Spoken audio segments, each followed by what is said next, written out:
ਨਿਰਭਉ ਨਿਰਵੈਰ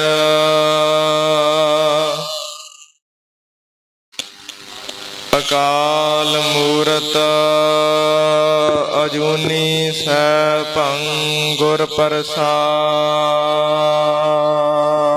ਜਪ ਆਦ ਸਚ ਜੁਗਾਦ ਸਚ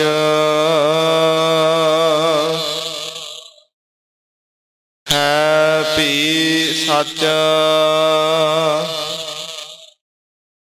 ਨਾਨਕ ਹੋਸੀ ਭੀ ਸਚ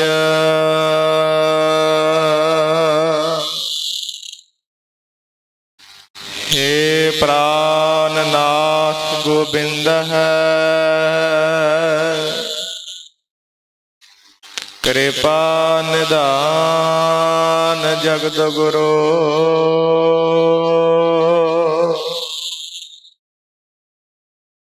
हे संसार ताप हरण है करुणा मैं सब दुख हरो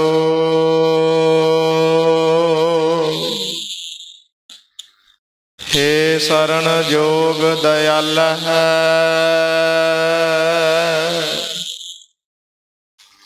दीनानाथ माया करो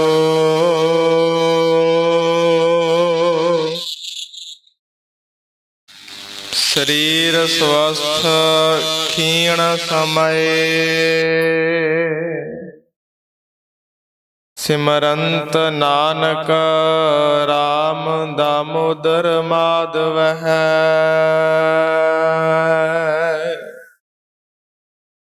नह समर्थं नह सेवकं नह प्रीत परम पुरखोतमं तव प्रसाद सिमरते नामं नानक कृपाल हर हर गुरं तेरा अंत न जाई लखया अकथ न जाई हर कथया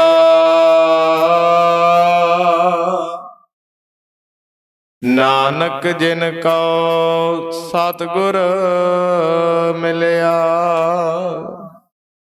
तिनका लेखा निबड़िया नानक जिन कौ सतगुर मिलया तिनका लेखा निबड़िया।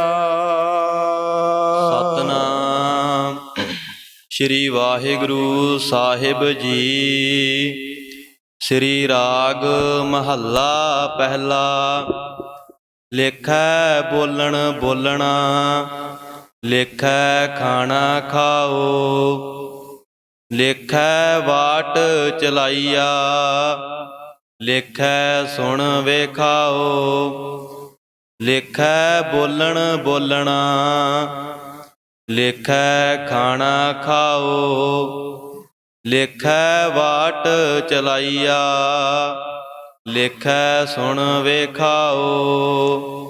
ਵਾਹਿਗੁਰੂ ਜੀ ਕਾ ਖਾਲਸਾ ਵਾਹਿਗੁਰੂ ਜੀ ਕੀ ਫਤਿਹ। ਪਤਿਤ ਪਾਵਨ ਭਗਤ ਵਸ਼ਲ ਕਿਰਪਾ ਨਿਧਾਨ ਜੁਗੋ ਜੁਗ ਅਟਲ ਖੰਡਾਂ ਬ੍ਰਹਮੰਡਾਂ ਦੇ ਮਾਲਕ ਗੁਰਤਾ ਗੱਦੀ ਪਰ ਸੁਭਾਏਮਾਨ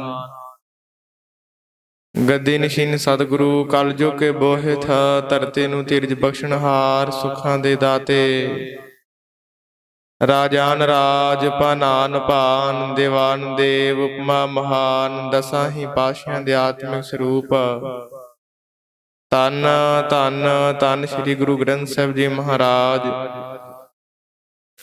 ਜਿਨ੍ਹਾਂ ਦੀ ਅਪਾਰ ਬਖਸ਼ਿਸ਼ ਕਿਰਪਾ ਰਹਿਮਤ ਦਾ ਸਦਕਾ ਅੰਮ੍ਰਿਤ ਵੇਲੇ ਦੇ ਸੁੰਦਰ ਦੀਵਾਨ ਸਜੇ ਹਨ। ਸਜੇ ਹੋਏ ਅੰਮ੍ਰਿਤ ਵੇਲੇ ਦੇ ਦੀਵਾਨਾਂ ਦੇ ਅੰਦਰ ਵਡਭਾਗੀ ਜਨਾਂ ਨੇ ਧੰਨ ਧੰਨ ਸ੍ਰੀ ਗੁਰੂ ਗ੍ਰੰਥ ਸਾਹਿਬ ਮਹਾਰਾਜ ਜੀ ਦੇ ਪ੍ਰਕਾਸ਼ਮਾਨ ਦੀ ਸੇਵਾ, ਉਪਰੰਤ ਸ੍ਰੀ ਮਹਾਵਾਕ, ਪੰਜਾਂ ਗੁਰਬਾਣੀਆਂ ਦੇ ਨਿਤਨੇਮ, ਸ੍ਰੀ ਸੁਖਮਨੀ ਸਾਹਿਬ ਜੀ ਦੇ ਪਾਠ, ਸੰਪੂਰਨ ਸ੍ਰੀ ਆਸਾ ਜੀ ਦੀ ਵਾਰ ਦਾ ਰਸ ਭਿੰਨਾ ਕੀਰਤਨ ਅਤੇ ਹੋਰ ਅੰਮ੍ਰਿਤ ਰੂਪ ਗੁਰਬਾਣੀ ਦਾ ਕੀਰਤਨ ਆਪ ਜੀ ਨੇ ਗੁਰੂ ਘਰ ਦੇ ਰਾਗੀ ਸਿੰਘਾਂ ਦੇ ਰਸਨਾ ਪਾਸੋਂ ਸਰਵਣ ਕਰਕੇ ਜੋ ਨਾ ਮੁੱਕਣ ਵਾਲਾ ਲਾਹਾ ਹੈ ਉਸ ਨੂੰ ਪ੍ਰਾਪਤ ਕੀਤਾ ਹੈ। ਸੋ ਹੁਣ ਗੁਰਮਤ ਅਤੇ ਇਸ ਸਥਾਨ ਦੀ ਮਰਿਆਦਾ ਦੇ ਅਨੁਸਾਰ ਪਾਵਨ ਪਵਿੱਤਰ ਧੰਨ ਧੰਨ ਸ੍ਰੀ ਗੁਰੂ ਗ੍ਰੰਥ ਸਾਹਿਬ ਮਹਾਰਾਜ ਜੀ ਦੀ ਲੜੀਵਾਰ ਕਥਾ ਵਿਚਾਰ ਕਰਨ ਦਾ ਤੇ ਸਰਵਣ ਕਰਨ ਦਾ ਮਹਾਨ ਦੁਰਲੱਭ ਵਡਭਾਗਾ ਸਮਾਂ ਪ੍ਰਾਪਤ ਹੋਇਆ ਹੈ। ਆਓ ਇਸ ਸਮੇਂ ਨੂੰ ਬਿਰਥਾ ਨਾ ਜਾਣ ਦਈਏ, ਆਪਣੇ ਸਵਾਸਾਂ ਨੂੰ ਧੰਨ ਸ੍ਰੀ ਗੁਰੂ ਗ੍ਰੰਥ ਸਾਹਿਬ ਮਹਾਰਾਜ ਜੀ ਦੀ ਹਜ਼ੂਰੀ ਅੰਦਰ ਬੈਠ ਕਰਕੇ ਸਹੀ ਲੇਖੇ ਦੇ ਚਲਵਾ ਕਰਕੇ ਸਫਲਿਆਂ ਕਰੀਏ ਜੀ। ਜਿਸ ਤਰ੍ਹਾਂ ਆਪ ਜੀ ਦੇ ਹਿਰਦਿਆਂ ਦੇ ਅੰਦਰ ਇਹ ਗੱਲ ਭਲੀ ਭਾਂਤ ਵਿਦਿਤ ਹੈ ਕਿ ਸਤਿਗੁਰੂ ਸਾਹਿਬ ਜੀ ਦੀ ਅਪਾਰ ਬਖਸ਼ਿਸ਼ ਕਿਰਪਾ ਰਹਿਮਤ ਦਾ ਸਦਕਾ ਜੋ ਇਸ ਪਾਵਨ ਪਵਿੱਤਰ ਸਥਾਨ ਤੇ ਤੀਸਰੀ ਵਾਰ ਧੰਨ ਸ੍ਰੀ ਗੁਰੂ ਗ੍ਰੰਥ ਸਾਹਿਬ ਮਹਾਰਾਜ ਜੀ ਦੀ ਲੜੀਵਾਰ ਕਥਾ ਵਿਚਾਰ ਚੱਲ ਰਹੀ ਹੈ।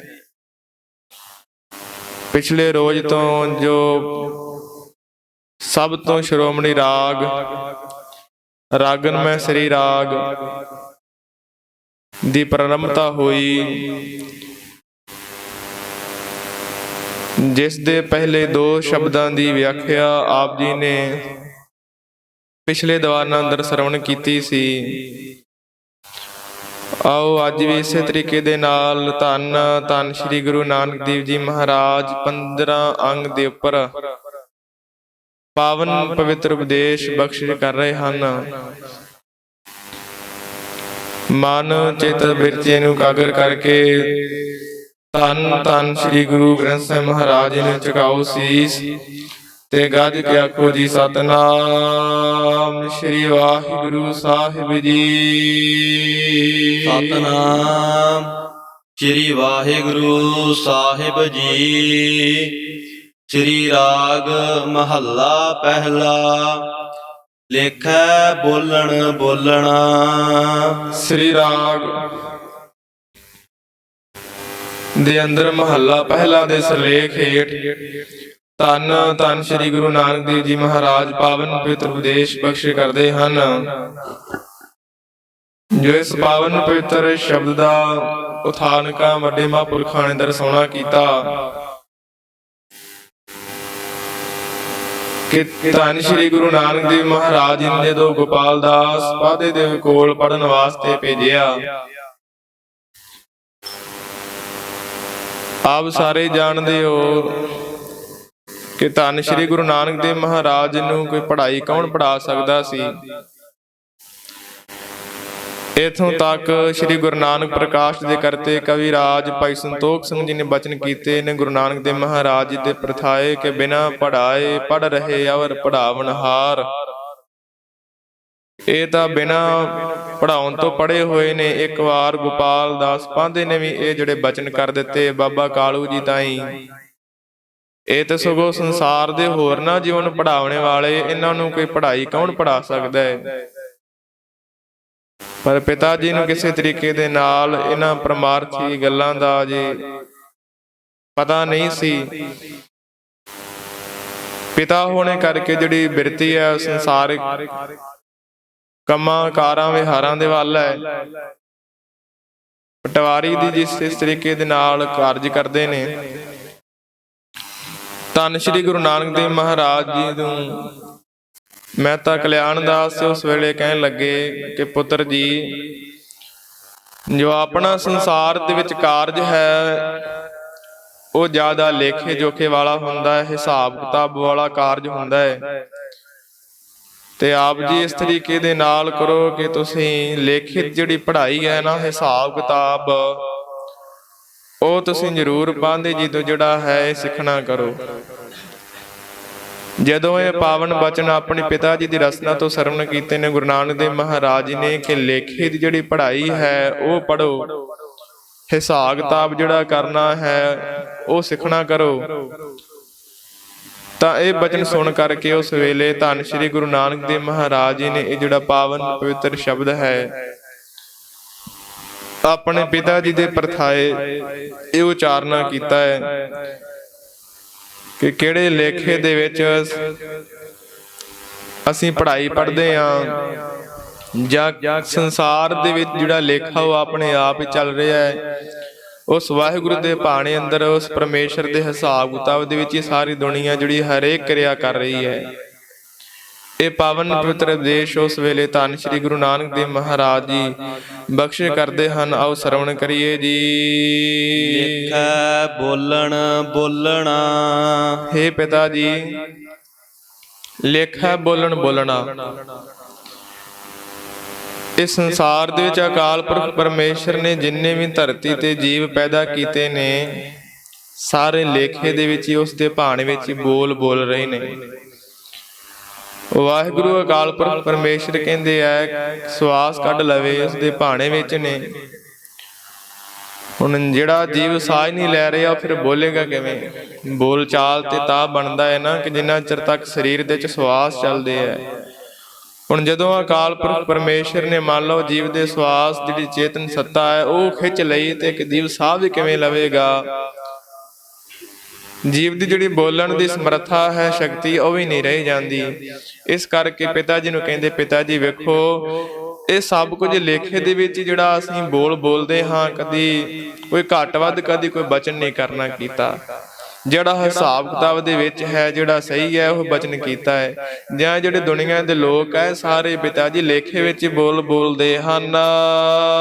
ਲਿਖੈ ਖਾਣਾ ਖਾਓ। ਤੇ ਹਮੇਸ਼ਾ ਜੋ ਸਾਧ ਸੰਗਤ ਜੀ ਪਰਮੇਸ਼ਰ ਨੂੰ ਭਾਉਂਦਾ ਹੈ, ਜੋ ਭੋਜਨ ਇੱਕ ਜੀਵ ਦੇ ਤਾਈ ਹਿੱਸੇ ਆ ਰਿਹਾ ਸਾਧ ਸੰਗਤ ਜੀ, ਉਹ ਭੋਜਨ ਜਿਹੜਾ ਹੈ ਉਹ ਇੱਕ ਜੀਵ ਛਕ ਰਿਹਾ ਹੈ। ਭਾਵੇਂ ਕਿ ਅਕਾਲ ਪੁਰਖ ਪਰਮੇਸ਼ਰ ਨੇ ਤ੍ਰਿਗਤ ਜੋਨਾਂ ਦੇ ਅੰਦਰ ਵੀ ਸਾਧ ਸੰਗਤ ਜੀ ਇੰਨੀਆਂ ਦੁਸ਼ਟਰ ਥਾਵਾਂ ਦੇ ਉੱਪਰ ਪਰਮੇਸ਼ਰ ਨੇ ਜੀਵ ਪੈਦਾ ਕੀਤੇ, ਪਰ ਉਹਨਾਂ ਦਾ ਰਿਜ਼ਕ ਵੀ ਉੱਥੇ ਪਰਮੇਸ਼ਰ ਨੇ ਰੱਖਿਆ ਹੈ। ਇਸ ਕਰਕੇ ਉਹ ਵੀ ਫਿਰ ਅਕਾਲ ਪੁਰਖ ਵਾਹਿਗੁਰੂ ਦੇ ਭਾਣੇ ਵਿੱਚ ਲੇਖੇ ਵਿੱਚ ਖਾਣਾ ਤੇ ਖਾਈ ਰਹੇ ਹਨ। ਸੈਲ ਪੱਥਰ ਮਹਿ ਜੰਤੋ ਪਾਏ ਤਾ ਕਾ ਰਿਜ਼ਕ ਆਗਿਆ ਕਰ ਧਰਿਆ। ਭਾਵੇਂ ਪੱਥਰਾਂ ਇਤਿਆਦਿਕਾਂ ਦੇ ਵਿੱਚ ਵੀ ਜੀਵ ਸਾਧ ਸੰਗਤ ਜੀ ਪਰਮੇਸ਼ਰ ਨੇ ਪੈਦਾ ਕੀਤੇ, ਉਹਨਾਂ ਦਾ ਜਿਹੜਾ ਖਾਣਾ ਹੈ, ਉਹਨਾਂ ਦਾ ਭੋਜਨ ਹੈ, ਉਹਨਾਂ ਦੇ ਪੱਥਰਾਂ ਦੇ ਵਿੱਚ ਵੀ ਅੱਗੇ ਰੱਖਿਆ। ਇਸ ਕਰਕੇ ਇਹ ਪਿਤਾ ਜੀ ਸੰਸਾਰ ਦੇ ਵਿੱਚ ਜਿਹੜੇ ਜੀਵ ਹੈ ਬੋਲਦੇ ਵੀ ਲੇਖੇ ਵਿੱਚ ਹਨ। ਜਿਹੜਾ ਖਾਣਾ ਹੈ ਇਤਿਆਦਿਕ ਉਹ ਵੀ ਸੰਸਾਰ ਦੇ ਵਿੱਚ ਉਸ ਪਰਮੇਸ਼ਰ ਦੇ ਭਾਣੇ ਵਿੱਚ ਹੀ ਖਾਂਦੇ ਹਨ। ਲਿਖੈ ਵਾਟ ਚਲਾਈਆ। ਲੇਖੇ ਦੇ ਵਿੱਚ ਇਸ ਸੰਸਾਰ ਦੇ ਵਿੱਚ ਜਿਹੜਾ ਵਾਟ ਦਾ ਅਰਥ ਹੈ ਰਸਤਾ, ਚਲਾਈਆ ਚੱਲਦੇ ਹਨ। ਉਹ ਵਾਹਿਗੁਰੂ ਨੂੰ ਭਾਉਂਦਾ ਨਾ ਹੋਵੇ, ਪਰਮੇਸ਼ਰ ਦੀ ਰਜ਼ਾ ਤੋਂ ਬਗੈਰ ਤਾਂ ਕੋਈ ਜੀਵ ਇੱਕ ਕਦਮ ਨਹੀਂ ਪੁੱਟ ਸਕਦਾ। ਫਿਰ ਇਹ ਸੰਸਾਰ ਦੇ ਵਿੱਚ ਮਹਾਰਾਜ ਪਿਤਾ ਜੀ ਜਿੰਨੇ ਵੀ ਲੋਕ ਸੰਸਾਰ ਦਾ ਸਫ਼ਰ ਤੈਅ ਕਰਦੇ ਐ, ਤੁਰਦੇ ਐ, ਉਹ ਭਾਣੇ ਵਿੱਚ ਹੈ, ਉਹ ਲੇਖੇ ਵਿੱਚ ਹੀ ਤੁਰਦੇ ਹਨ। ਲਿਖੈ ਸੁਣ ਵੇਖਾਓ। ਮਹਾਰਾਜ ਪਿਤਾ ਜੀ ਉਸ ਪਰਮੇਸ਼ਰ ਦੇ ਭਾਣੇ ਵਿੱਚ ਹੀ ਜਿੰਨੇ ਜੀਵ ਹੈ ਜਾਂ ਅਸੀਂ ਹਾਂ, ਉਸ ਪਰਮੇਸ਼ਰ ਦਾ ਨਾਮ ਬੰਦਗੀ ਸੁਣਦੇ ਹਾਂ। ਵੇਖਾਓ ਉਸ ਵਾਹਿਗੁਰੂ ਦੀ ਕਿਰਪਾ ਕਰਕੇ ਸਾਨੂੰ ਸਭ ਕੁਝ ਸੰਸਾਰ ਦੇ ਵਿੱਚ ਦ੍ਰਿਸ਼ਟੀ ਗੋਚਰਾ ਹੁੰਦਾ ਹੈ। ਨਹੀਂ ਤਾਂ ਉਸ ਪਰਮੇਸ਼ਰ ਨੂੰ ਨਾ ਭਾਵੇ ਤਾਂ ਜਿਹੜੀਆਂ ਅੱਖੜੀਆਂ ਹਨ, ਅੱਖਾਂ ਹਨ, ਕੁਝ ਸਾਧ ਸੰਗਤ ਜੀ ਵੇਖ ਨਹੀਂ ਸਕਦੀਆਂ। ਪੁੱਛਿਆ ਸੀ ਭਾਈ ਮਰਦਾਨਾ ਜੀ ਨੇ ਧੰਨ ਸ਼੍ਰੀ ਗੁਰੂ ਨਾਨਕ ਦੇਵ ਮਹਾਰਾਜ ਜੀ ਨੂੰ ਕਿ ਮਹਾਰਾਜ ਇਸ ਸੰਸਾਰ ਦੇ ਵਿੱਚ ਮਨੁੱਖ ਨੂੰ ਇਹ ਜਿਹੜਾ ਸੰਸਾਰ ਹੈ ਦ੍ਰਿਸ਼ਟੀ ਗੋਚਰਾ ਕਿਵੇਂ ਆਉਂਦਾ ਹੈ? ਗੁਰੂ ਨਾਨਕ ਦੇਵ ਮਹਾਰਾਜ ਜੀ ਕਹਿਣ ਲੱਗੇ ਕਿ ਭਾਈ ਅੱਖਾਂ ਦੇ ਵਿੱਚ ਕੀ ਹੈ? ਤੂੰ ਦੱਸ। ਮਰਦਾਨਾ ਕਹਿੰਦਾ ਕਿ ਮਹਾਰਾਜ ਅੱਖਾਂ ਦੇ ਵਿੱਚ ਮਾਸ ਹੈ, ਪਾਣੀ ਹੈ, ਇਤਿਆਦਿਕ ਮਿੱਝ ਹੈ।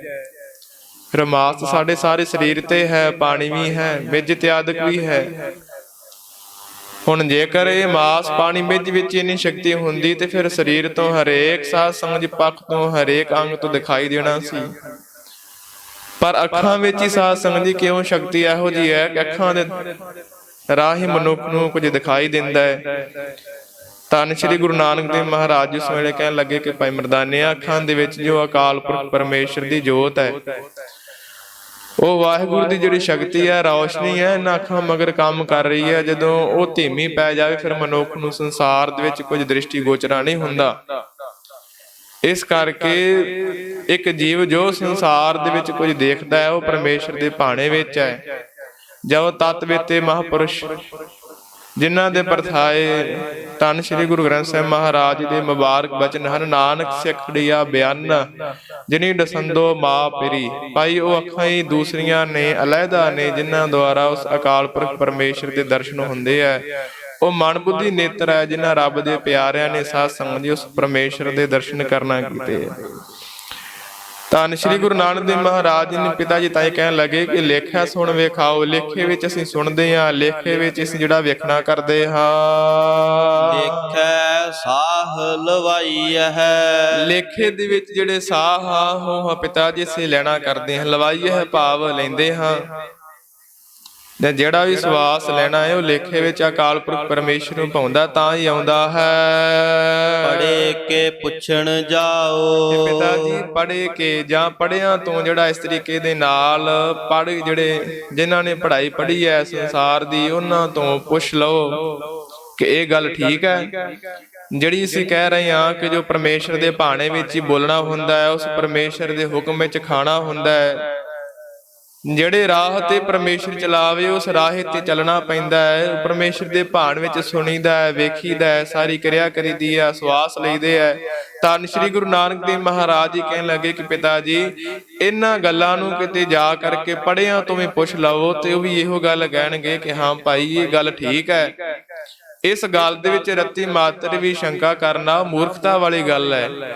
ਜਾਂ ਉਸ ਵੇਲੇ ਪ੍ਰਸ਼ਨਵਾਚਕ ਮਹਾਂਪੁਰਖ ਇਸ ਤਰੀਕੇ ਦੇ ਨਾਲ ਵੀ ਅਰਥ ਕਰਦੇ ਆ, ਪੜ੍ਹੇ ਕੇ ਪੁੱਛਣ ਜਾਓ। ਭਾਈ ਪੜ੍ਹਿਆਂ ਤੋਂ ਪੁੱਛ ਲਓ ਕਿ ਇਹ ਗੱਲ ਠੀਕ ਹੈ। ਪੜ੍ਹਿਆਂ ਤੋਂ ਵੀ ਭਾਈ ਜਾ ਕਰਕੇ ਇਸ ਤਰੀਕੇ ਦੇ ਨਾਲ ਪੁੱਛ ਲਓ। ਜਾਂ ਮਹਾਰਾਜ ਕਹਿੰਦੇ ਪੜ੍ਹਿਆਂ ਤੋਂ ਜੇਕਰ ਜਾ ਕਰਕੇ ਪੁੱਛੀਏ ਤੇ ਪੜ੍ਹੇ ਵੀ ਕਹਿੰਦੇ ਕੀ ਗੱਲ ਕਹਿਣਗੇ।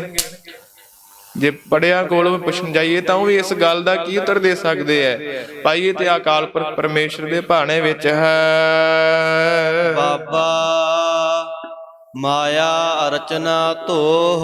ਬਾਬਾ ਤੋਂ ਭਾਵ ਸਿਆਣੀ ਉਮਰ ਵਾਲੇ ਸਾਧ ਸੰਗਤ ਜੀ, ਧੰਨ ਸ਼੍ਰੀ ਗੁਰੂ ਨਾਨਕ ਦੇਵ ਮਹਾਰਾਜ ਜੀ ਦੇ ਪਿਤਾ ਜੀ ਕਿ ਬਾਬਾ ਜੀ ਮਾਇਆ ਰਚਨਾ ਧੋਹ। ਇਹ ਜਿਹੜੀ ਮਾਇਆ ਹੈ ਧੋਹ ਕਹਿੰਦੇ ਆ, ਧੋਖਾ ਕਰਨ ਵਾਲੀ ਹੈ, ਛਲ ਜਾਣ ਵਾਲੀ ਹੈ। ਮਨੁੱਖ ਨੂੰ ਜਿਹੜੀ ਇਸ ਤਰੀਕੇ ਦੇ ਨਾਲ ਸੰਸਾਰ ਦੇ ਵਿੱਚ ਹੀ ਧੋਖਾ ਕਰਕੇ, ਛਲ ਕਰਕੇ ਆਪਣਾ ਜਿਹੜਾ ਰੂਪ ਹੈ ਇਹ ਤੇ ਦਿਖਾਉਣ ਵਾਲੀ ਹੈ। ਇਹ ਸੰਸਾਰ ਦੀ ਜਿਹੜੀ ਝੂਠੀ ਜਿਹੜੀ ਰਚਨਾ ਰਚੀ ਹੋਈ ਹੈ ਇਹ ਮਾਇਆ ਦੀ। ਅੰਧੈ ਨਾਮ ਵਿਸਾਰਿਆ ਨਾ ਤਿਸ ਇਹ ਨਾ ਉਹ। ਮਹਾਰਾਜ ਇਸ ਸੰਸਾਰ ਦੇ ਵਿੱਚ ਫਰਮਾਉਂਦੇ ਨੇ ਕਿ ਜਿਹੜਾ ਅੰਧਾ ਤੋਂ ਭਾਵ ਗਿਆਨੀ ਜੀਵ ਹੈ, ਅੰਧੇ ਤੋਂ ਭਾਵ ਜਿਨ੍ਹਾਂ ਦੇ ਸਾਧ ਸੰਗਤ ਜੀ ਇਸ ਤਰੀਕੇ ਦੇ ਨਾਲ ਨੇਤਰ ਨਹੀਂ ਹੁੰਦੇ ਉਸ ਨੂੰ ਅੰਧਾ ਕਿਹਾ ਜਾਂਦਾ ਹੈ। ਪਰ ਗੁਰਬਾਣੀ ਦੇ ਅਨੁਸਾਰ ਸਾਧ ਸੰਗਤ ਜੀ ਅੰਧਾ ਕਿਸ ਨੂੰ ਕਿਹਾ ਹੈ ਕਿ ਜਿਨ੍ਹਾਂ ਦੇ ਮਨ ਬੁੱਧੀ ਨੇਤਰ ਨਹੀਂ ਹੈ ਉਹ ਅੰਧਾ ਹੈ, ਅਗਿਆਨੀ ਹੈ। ਅੰਧੇ ਸੀ ਆਖੀ ਜਿਨ ਮੁਖ ਲੋਇਨ ਨਾਹੇ। ਭਾਈ ਉਹਨਾਂ ਨੂੰ ਅੰਧੇ ਨਹੀਂ ਆਖੀਦਾ ਜਿਨ੍ਹਾਂ ਦੇ ਕਹਿੰਦੇ ਇਸ ਤਰੀਕੇ ਦੇ ਨਾਲ ਇਹ ਨੇਤਰ ਨਾ ਹੋਣ। ਅੰਧੇ ਸਹੀ ਨਾਨਕਾ ਜੇ ਖਸਮੋ ਕੁੱਥੇ ਜਾਹੇ। ਜਿਹੜੇ ਅਕਾਲ ਪੁਰਖ ਪਰਮੇਸ਼ਰ ਤੋਂ ਸਾਧ ਸੰਗਤ ਜੀ ਕੁੱਥੇ ਭਾਵ ਵਾਂਝੀ ਹੈ ਨਾ, ਦੂਰ ਹੈ, ਉਸ ਵਾਹਿਗੁਰੂ ਤੋਂ ਵਿਸਰੇ ਹੋਏ ਆ ਜਿਨ੍ਹਾਂ ਨੂੰ ਪਰਮੇਸ਼ਰ ਦਾ ਨਾਮ ਚੇਤੇ ਨਹੀਂ। ਸਾਧ ਸੰਗਤ ਜੀ ਉਹ ਅਸਲ ਦੇ ਵਿੱਚ ਅੰਧੇ ਕਹਿੰਦੇ ਆ ਜਿਨ੍ਹਾਂ ਦੇ ਮਨ ਬੁੱਧੀ ਨੇਤਰ ਨਹੀਂ ਹੈ। ਧੰਨ ਸ਼੍ਰੀ ਗੁਰੂ ਨਾਨਕ ਦੇਵ ਮਹਾਰਾਜ ਜੀ ਕਹਿਣ ਲੱਗੇ ਪਿਤਾ ਜੀ ਇਸ ਸੰਸਾਰ ਦੇ ਅਗਿਆਨੀ ਜੀਵਾਂ ਦੀ ਹਾਲਤ ਵੇਖੋ ਜਿਨ੍ਹਾਂ ਨੇ ਨਾਮ ਹੀ ਵਿਸਾਰ ਦਿੱਤਾ ਹੈ। ਨਾ ਤਿਸ ਇਹ ਨਾ ਉਹ, ਨਾ ਤੇ ਇਹਨਾਂ ਦੇ ਕਹਿੰਦੇ ਨਾ ਕਦੀ ਪਰਮੇਸ਼ਰ ਦਾ ਨਾਮ ਜਪਿਆ ਹੈ, ਜਿਸ ਕਰਕੇ ਇਹਨਾਂ ਦੀ ਨਾ ਇਸ ਸੰਸਾਰ ਦੇ ਵਿੱਚ ਇੱਜ਼ਤ ਪਤ ਹੋਵੇਗੀ, ਇਸ ਲੋਕ ਵਿੱਚ ਇੱਜ਼ਤ ਨਾ ਹੋਵੇਗੀ ਤੇ ਨਾ ਉਹ ਕਹਿੰਦੇ ਨਾ ਪਰਲੋਕ ਵਿੱਚ ਇਹਨਾਂ ਨੂੰ ਕਿਤੇ ਥਾਂ ਮਿਲੇਗਾ। ਇਸ ਤਰੀਕੇ ਦੇ ਨਾਲ ਧੰਨ ਸ੍ਰੀ ਗੁਰੂ ਨਾਨਕ ਦੇਵ ਮਹਾਰਾਜ ਜੀ ਆਪਣੇ ਪਿਤਾ ਜੀ ਤਾਂ ਹੀ ਇਹ ਪਾਵਨ ਪਵਿੱਤਰ ਉਪਦੇਸ਼ ਬਖਸ਼ ਕਰਦੇ ਹਨ। ਹੁਣ ਆਓ ਇਸ ਤਰੀਕੇ ਦੇ ਨਾਲ ਅੰਤਰੀ ਭਾਵ ਦੁਆਰਾ ਤੋਂ ਇਸ ਸ਼ਬਦ ਦੇ ਸਰਵਣ ਕਰੀਏ ਜੀ। ਲਿਖੈ ਬੋਲਣ ਬੋਲਣਾ। ਵੱਡੇ ਮਹਾਂਪੁਰਖ ਇਸ ਤਰੀਕੇ ਦੇ ਨਾਲ ਇਸ ਸ਼ਬਦ ਦੇ ਦੂਸਰੇ ਅਰਥ ਕਰਦੇ ਆ। ਸੰਸਾਰ ਦੇ ਕਈ ਤਰ੍ਹਾਂ ਦੇ ਜੀਵ ਹੁੰਦੇ ਆ, ਵੱਡੇ ਵੱਡੇ ਅਹੁਦੇਦਾਰੀਆਂ ਵਾਲੇ, ਜਿਨ੍ਹਾਂ ਨੂੰ ਆਪਣੇ ਅਹੁਦਿਆਂ ਦਾ ਬੜਾ ਹੰਕਾਰ ਹੁੰਦਾ ਹੈ, ਬੜਾ ਮਾਣ ਹੁੰਦਾ ਹੈ। ਉਹਨਾਂ ਦੀ ਸੰਸਾਰ ਦੇ ਵਿੱਚ ਨਿਤ ਦੀ ਕੀ ਕਿਰਿਆ ਹੁੰਦੀ ਹੈ? ਕਹਿੰਦੇ ਲੇਖ ਹੈ ਬੋਲਣ ਬੋਲਣਾ। ਜਿਹੜੇ ਸੰਸਾਰ ਦੇ ਵਿੱਚ ਜੀਵ ਨੌਕਰੀ ਕਰਦੇ ਆ, ਜਿਸ ਤਰੀਕੇ ਦੇ ਨਾਲ ਕੋਈ ਵਕੀਲ ਹੈ, ਕੋਈ ਜੱਜ ਹੈ, ਸਰਕਾਰੀ ਨੌਕਰੀ ਕਰਨ ਵਾਲੇ ਜੀਵ, ਉਹਨਾਂ ਦੀ ਕੀ ਹਾਲਤ ਹੁੰਦੀ ਹੈ? ਕੋਈ ਉਹਨਾਂ ਤੋਂ ਆਪਣਾ ਕੇਸ ਲੈ ਕੇ ਜਾਂਦਾ ਹੈ, ਮੁਕੱਦਮਾ ਦਰਜ ਕਰਾਉਂਦਾ ਹੈ, ਉਹਨਾਂ ਦੇ ਪਰਥਾਏ ਸਾਧ ਸੰਗਤ ਜੀ ਜੱਜ ਅੱਗੇ ਬੋਲਦੇ ਆ ਤੇ ਕਿਸੇ ਤਰੀਕੇ ਦੇ ਨਾਲ ਜਿਹੜਾ ਇਹ ਮਨੁੱਖ ਮੇਰੇ ਕੋਲ ਆਇਆ, ਇਸ ਦੇ ਜਿਹੜਾ ਕੇਸ ਹੱਕ ਵਿੱਚ ਹੋ ਜਾਵੇ ਤੇ ਤਾਂ ਹੀ ਬੋਲਣਾ ਪੈਂਦਾ ਘੰਟਿਆਂ ਬੱਧੀ। ਤੇ ਮਹਾਂਪੁਰਖ ਦੱਸਦੇ ਫਿਰ ਸਾਧ ਸੰਗਤ ਜੀ ਉਹ ਐਵੇਂ ਨਹੀਂ ਕਿ ਮੂਰਖ ਹੀ ਹੈ, ਕਿੰਨਾ ਚਿਰ ਕਚਹਿਰੀਆਂ ਦੇ ਵਿੱਚ ਸਿਰ ਖਪਾਈ ਜਾਣ। ਭਾਈ ਉਹ ਲੇਖਾ ਬੋਲਣ ਬੋਲੀ ਹੈ, ਉਹ ਵੀ ਬੋਲਣ ਦਾ ਲੇਖਾ ਜੋਖਾ ਕਰਦੇ ਨੇ ਵਕੀਲ ਇਤਿਆਦਿ ਜੱਜ। ਉਹ ਵੀ ਲੋਕ ਇਸ ਤਰੀਕੇ ਦੇ ਨਾਲ ਮਾਇਆ ਲੈ ਕਰਕੇ ਘੰਟਿਆਂ ਬੱਧੀ ਬੋਲਦੇ ਆ। ਜੇਕਰ ਮੈਨੂੰ ਇੰਨੀ ਮਾਇਆ ਦੇਵੇਂਗਾ, ਇੰਨਾ ਪੈਸਾ ਦੇਵੇਂਗਾ, ਮੈਂ ਇੰਨਾ ਚਿਰ ਬੋਲਾਂਗਾ, ਇੰਨਾ ਚਿਰ ਤੇਰੇ ਪ੍ਰਥਾਏ ਜਿਹੜਾ ਕੇਸ ਲੜਾਂਗਾ। ਇਸ ਤਰੀਕੇ ਦੇ ਨਾਲ ਉਹ ਵੀ ਉਹਨਾਂ ਦਾ ਜਿਹੜਾ ਬੋਲਣਾ ਹੈ, ਕਹਿੰਦੇ ਇਸ ਤਰੀਕੇ ਦੇ ਨਾਲ ਲੇਖੇ ਦੇ ਵਿੱਚ ਹੈ। ਲੇਖੈ ਖਾਣਾ ਖਾਓ। ਤੇ ਉਹਨਾਂ ਦੀ ਨਿਤ ਦੀ ਖਾਣ ਦੀ ਕਿਰਿਆ ਕੀ ਹੁੰਦੀ ਹੈ? ਸਾਧ ਸੰਗਤ ਜੀ ਮਹਾਂਪੁਰਖ ਦੱਸਦੇ ਆ, ਉਹ ਨਿਤਾ ਪ੍ਰਤੀ ਕਹਿੰਦੇ ਖਾਂਦੇ ਵੀ ਲੇਖੇ ਵਿੱਚ ਹੈ। ਸਮਾਂ ਬੱਧਾ ਹੁੰਦਾ ਹੈ ਕਿ ਜੇਕਰ ਤਾਂ ਮੈਨੂੰ ਇੰਨੇ ਸਮੇਂ ਦੇ ਵਿੱਚ ਰੋਟੀ ਮਿਲੇਗੀ ਜਾਂ ਮੈਂ ਇੰਨੇ ਸਮੇਂ ਦੇ ਵਿੱਚ ਇਤਨਾ ਭੋਜਨ ਖਾਣਾ ਹੈ। ਮਿੱਥ ਕਰਕੇ ਜਿਸ ਦੇ ਨਾਲ ਸਾਧ ਸੰਗਤ ਜੀ ਲੋੜ ਤੋਂ ਜਿਹੜਾ ਵੱਧ ਭੋਜਨ ਹੈ ਉਹ ਵੀ ਮਿੱਥ ਕਰਕੇ ਖਾਂਦੇ ਨੇ। ਸੰਤ ਗਿਆਨੀ ਸੁੰਦਰ ਸਿੰਘ ਜੀ ਖਾਲਸਾ ਪਿੰਡਰਾਂ ਵਾਲੇ ਮਹਾਂਪੁਰਖ ਸਾਧ ਸੰਗਤ ਜੀ 11ਵੇਂ ਮੁਖੀ ਦਮਦਮੇ ਟਕਸਾਲ ਜੀ ਮਹਾਂਪੁਰਖਾਂ ਦੇ ਬਚਨ ਹੁੰਦੇ ਸਨ ਕਿ ਜੀਵਨ ਨੂੰ ਹਮੇਸ਼ਾ ਜਿਹੜਾ ਪ੍ਰਸ਼ਾਦਾ ਹੈ ਉਹ ਭੁੱਖ ਰੱਖ ਕੇ ਛਕਣਾ ਚਾਹੀਦਾ ਹੈ। ਫਿਰ ਇਸ ਤਰੀਕੇ ਦੇ ਨਾਲ ਕਦੇ ਵਿਕਾਰ ਨਹੀਂ ਉਤਪੰਨ ਹੁੰਦੇ, ਕਦੇ ਨਿੰਦਰਾ ਨਹੀਂ ਆਉਂਦੀ।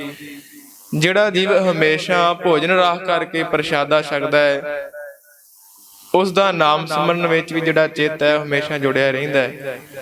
ਫਿਰ ਜਿਹੜਾ ਰਾਜ ਕਰਕੇ ਭੋਜਨ ਪ੍ਰਸ਼ਾਦਾ ਛਕ ਲੈਂਦਾ ਹੈ, ਲੋੜ ਤੋਂ ਜ਼ਿਆਦਾ ਖਾਂਦਾ, ਫਿਰ ਤੰਗ ਵੀ ਜ਼ਿਆਦਾ ਹੁੰਦਾ, ਫਿਰ ਨਿੰਦਰਾ ਆਉਂਦੀ ਹੈ।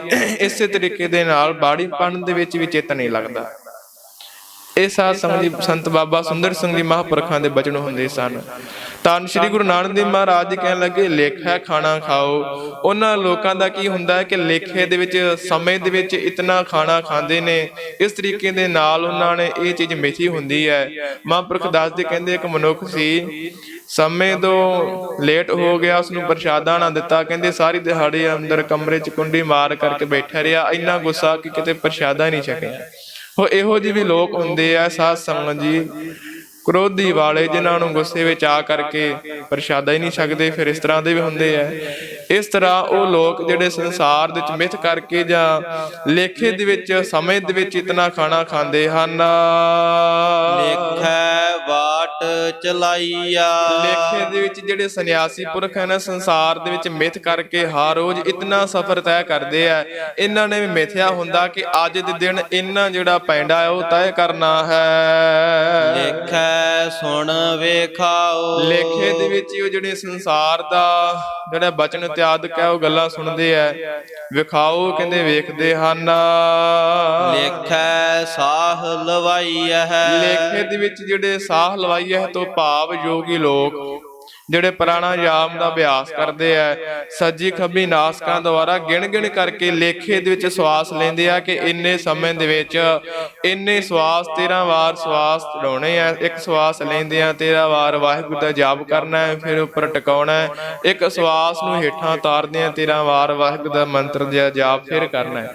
ਇਸ ਤਰੀਕੇ ਦੇ ਨਾਲ ਕਹਿੰਦੇ ਉਹ ਵੀ ਜੀਵ ਹੁੰਦੇ ਆ ਯੋਗੀ ਮਹਾਤਮਾ ਜਨ, ਯੋਗਾ ਅਭਿਆਸੀ ਜਿਹੜੇ ਲੇਖੇ ਦੇ ਵਿੱਚ ਸਾਹ ਲੈਂਦੇ ਆ, ਗਿਣ ਕਰਕੇ ਗਿਣਤੀ ਦੇ ਸਾਹ ਲੈਂਦੇ ਹਨ। ਪੜ੍ਹੇ ਕੇ ਪੁੱਛਣ ਜਾਓ। ਹਾਂਜੀ ਭਾਈ, ਪੜ੍ਹਿਆ ਨੂੰ ਕਹਿੰਦੇ ਕੀ ਪੁੱਛਣਾ ਹੈ? ਬਾਬਾ ਮਾਇਆ ਰਚਨਾ ਧੋਹ। ਇਹ ਜਿਹੜੀ ਮਾਇਆ ਹੈ ਇਸ ਤਰੀਕੇ ਦੇ ਨਾਲ ਸੰਸਾਰ ਨੂੰ ਧੋਖਾ ਦੇਣ ਵਾਲੀ, ਛਲਣ ਵਾਲੀ ਹੈ। ਅੰਧਾ ਨਾਮ ਵਿਸਾਰਿਆ।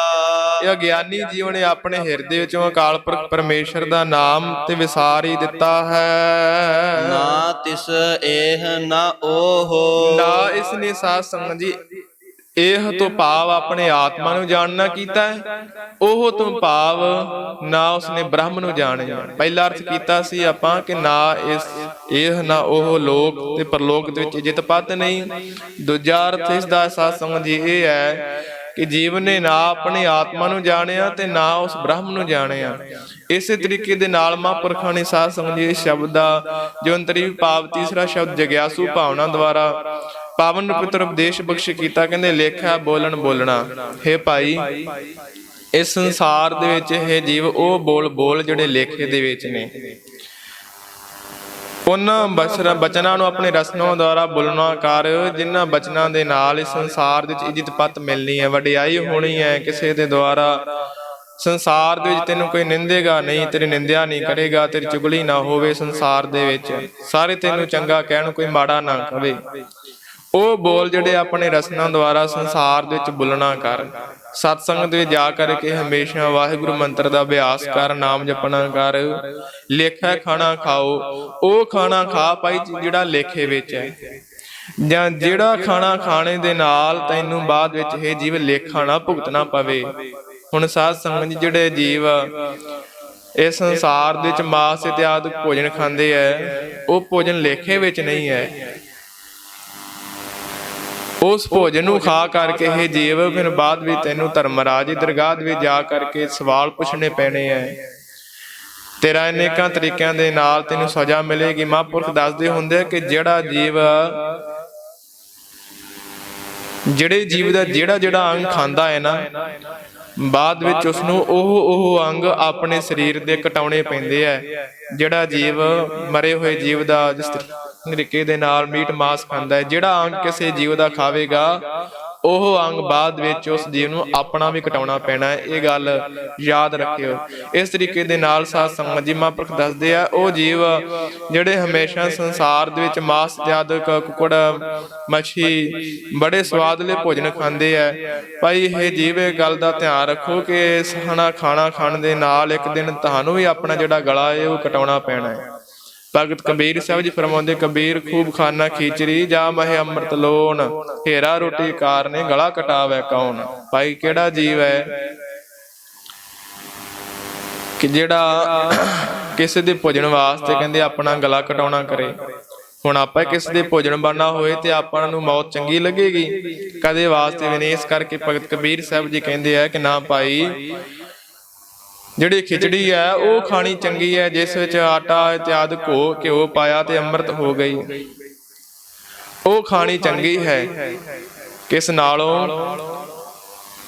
ਉਹ ਮਾਸ ਖਾਣ ਨਾਲੋਂ, ਉਹ ਜੀਵਾਂ ਦੀ ਹੱਤਿਆ ਕਰਨ ਨਾਲੋਂ। ਕਹਿੰਦੇ ਇਸ ਤਰੀਕੇ ਦੇ ਨਾਲ ਉਹ ਭੋਜਨ ਖਾਣਾ ਚੰਗਾ ਹੈ ਜਿਸ ਨੂੰ ਖਾ ਕਰਕੇ ਪਰਮੇਸ਼ਰ ਦਾ ਨਾਮ ਤੇ ਚੇਤੇ ਰਹਿੰਦਾ ਹੈ ਨਾ।